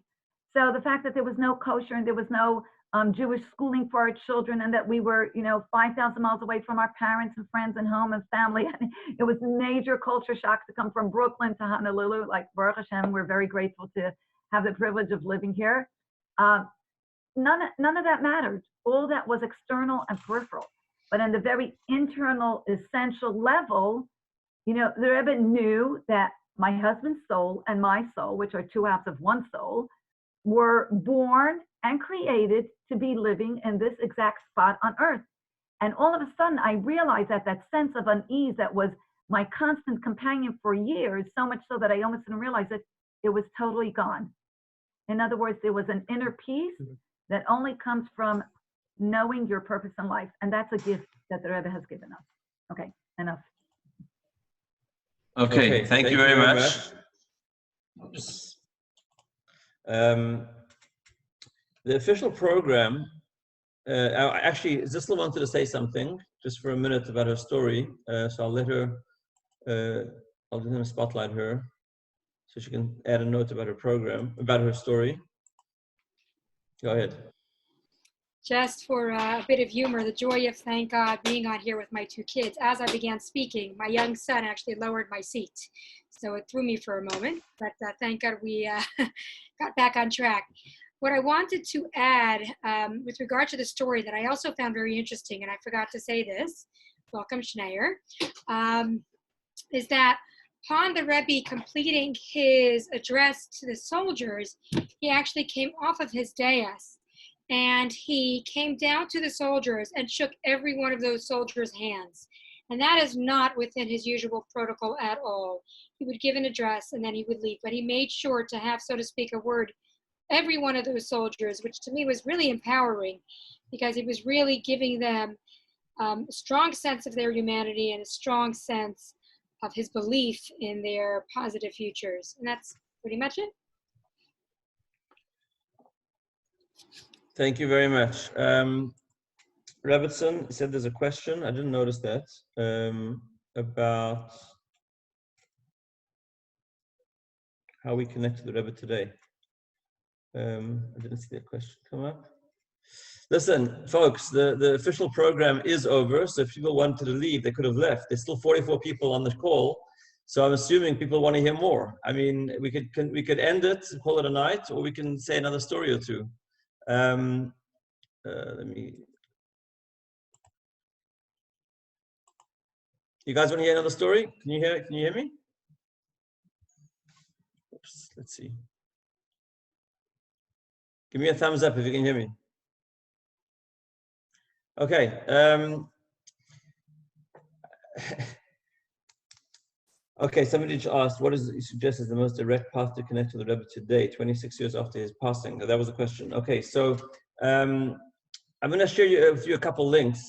Sorry, I missed that question. But people already are told about writing to the Rebbe. Another way is to watch videos of the Rebbe. I'm going to tell you a couple links. First of all, if you go to YouTube, type in Jewish Educational Media. That's an acronym for JEM, J-E-M, Jewish Educational Media. That's the company that was set up in Chabad to film the Rebbe's Farbrengens. And they've also got an interview platform where they've been interviewing people for the last 25, 26 years of stories that they had of encounters with the Rebbe. There's fascinating interviews from anything from Israeli generals and presidents to everybody who came to the Rebbe for dollars. I encourage you to go to YouTube and look up Jewish Educational Media, and you'll find an amazing, also in the App Store. If you go to Jewish Educational Media in the App Store, they have an app for it. On Chabad.org, you can also get lots of videos. If you go to Jewish.tv, and then obviously is learning. The Rebbe was all about teaching Torah and learning the Rebbe's teachings. Chabad.org is full of it, full of teachings of the Rebbe. You know, there's many platforms today. The local Chabad rabbis would be happy to learn with everybody. There's online learning. So I really encourage you to tap into the Rebbe's genius, the Rebbe's wisdom. And if you really want to learn, you can learn. And there's so much to learn. So I would like to share a story, and I'm taking the liberty to go over time only because, like I said, there's still 38 people hanging out. So why not? I mean, if that's okay with you. It's a story that happened with me a year ago. And it's kind of following in what Rabbi Mendy on Maui was saying about how a person can get communication from the Rebbe today, even though the Rebbe's physical presence is not with us. And it blew me away. Each one of us has stories of how we've seen the Rebbe in our lives today. And I have many stories I can share. But this one story, about a year ago, we were in a position where we needed some serious funds, which is typical of every Chabad, because we operate, the Rebbe always told us to do more than what we have the capacity to do. So we was pushing ourselves beyond the limits.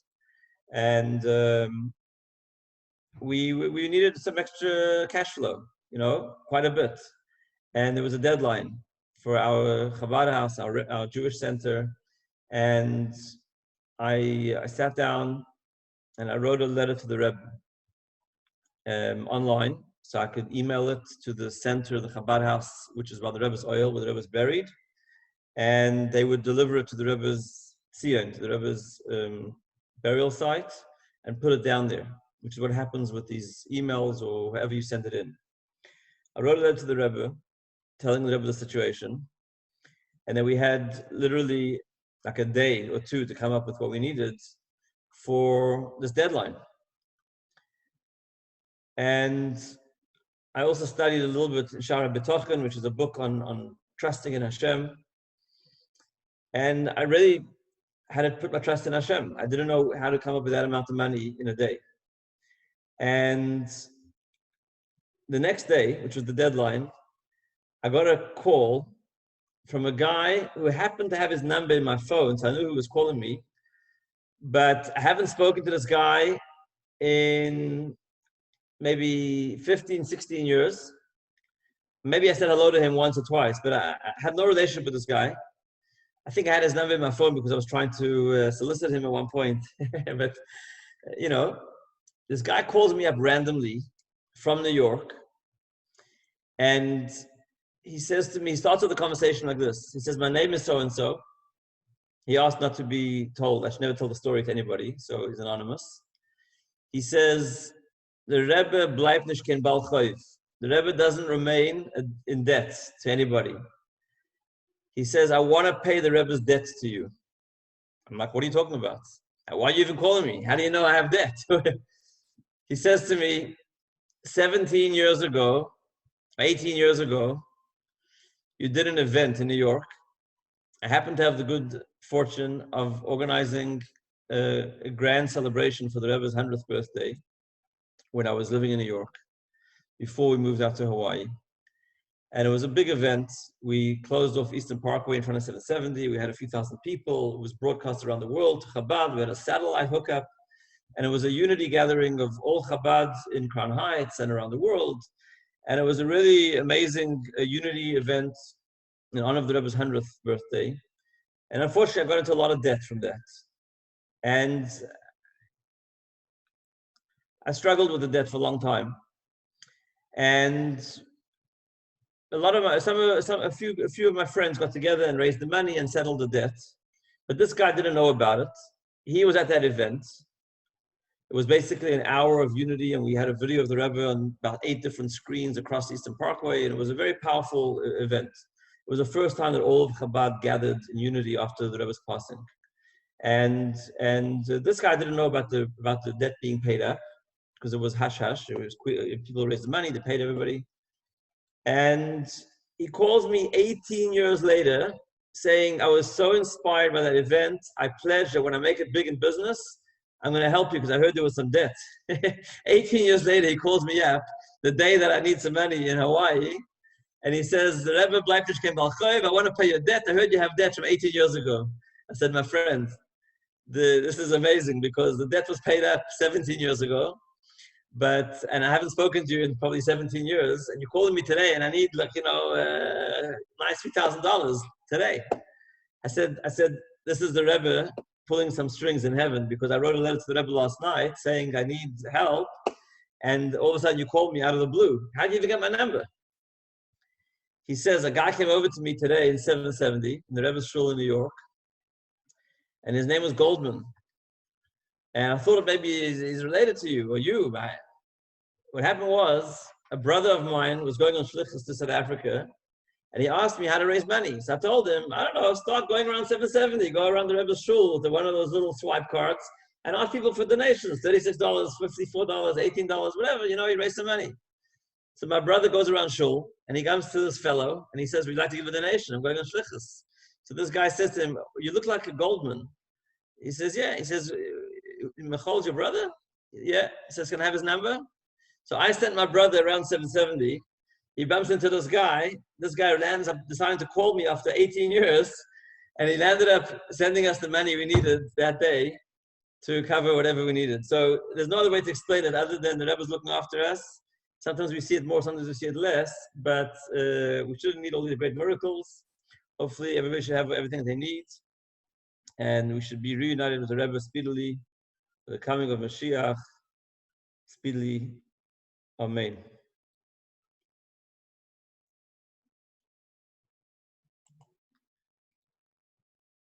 Anybody else want to share something before we say goodnight? So, as I was given the great privilege of being the MC this evening, I don't know if this is a conclusion or not, but everyone has told such beautiful, tremendous stories and uplifting stories about the Rebbe. But the Rebbe, who became the Rebbe in 1951, said in his first public address that he's doing this and he has a goal. And that goal is still very much the goal today. And the goal is to bring Mashiach. And he set out with this in 1951, way before, but this was his first public address, speaking these words. And someone was asking, how can you connect to the Rebbe? So all the other people on this Zoom, the other people who are speaking on the platform are rabbis. I have a regular day-to-day job. For those of you who know me, I put on a nice hat and a black coat, but on a regular day-to-day, I work in a kitchen. The biggest connection that you can have to the Rebbe is by connecting to him or by connecting to one of his emissaries. How can you do this on a practical level? And how can you do this to fulfill that which the Rebbe left to us and asked us to do to bring Mashiach? On a practical level, some people gave ideas to learn the Rebbe's Torah, which is probably the number one way. Some people may feel they're not on that level. To watch videos, some people are not into watching videos. You have to find that which talks to you. But there is nothing greater. And Rabbi Yitzchok Kresniansky for many years pushed me to do it. And when I did it, the reward has been endless. To learn the Rebbe's Torah inside. And if you can't do it yourself, as someone mentioned earlier, there's rabbis all over the island willing to do it and open to do it with you. And that's why they're here. Take upon yourself to study the Rebbe's Torah. By doing this, you will change yourself. Not only you'll change yourself, you'll change your family, you'll change your environment, your atmosphere. And by doing that, it won't be just studying, because the Rebbe's whole purpose was that it shouldn't just be for studying. It should be studying that brings to action and a call for action, and to ultimately do that which we've been waiting for, the whole purpose of God creating this world, which is to bring Mashiach now. Thank you very much. Thank you very much, everybody. Mandy, you want to say something?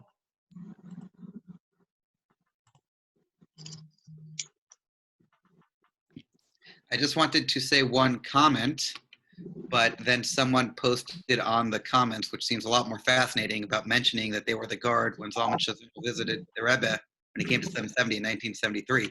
So I'm sure we'd all love to hear all about that. But just a comment for what we were saying before about being far, and Michal mentioned that the Rebbe seemed to pay special attention to Hawaii, and it wasn't yet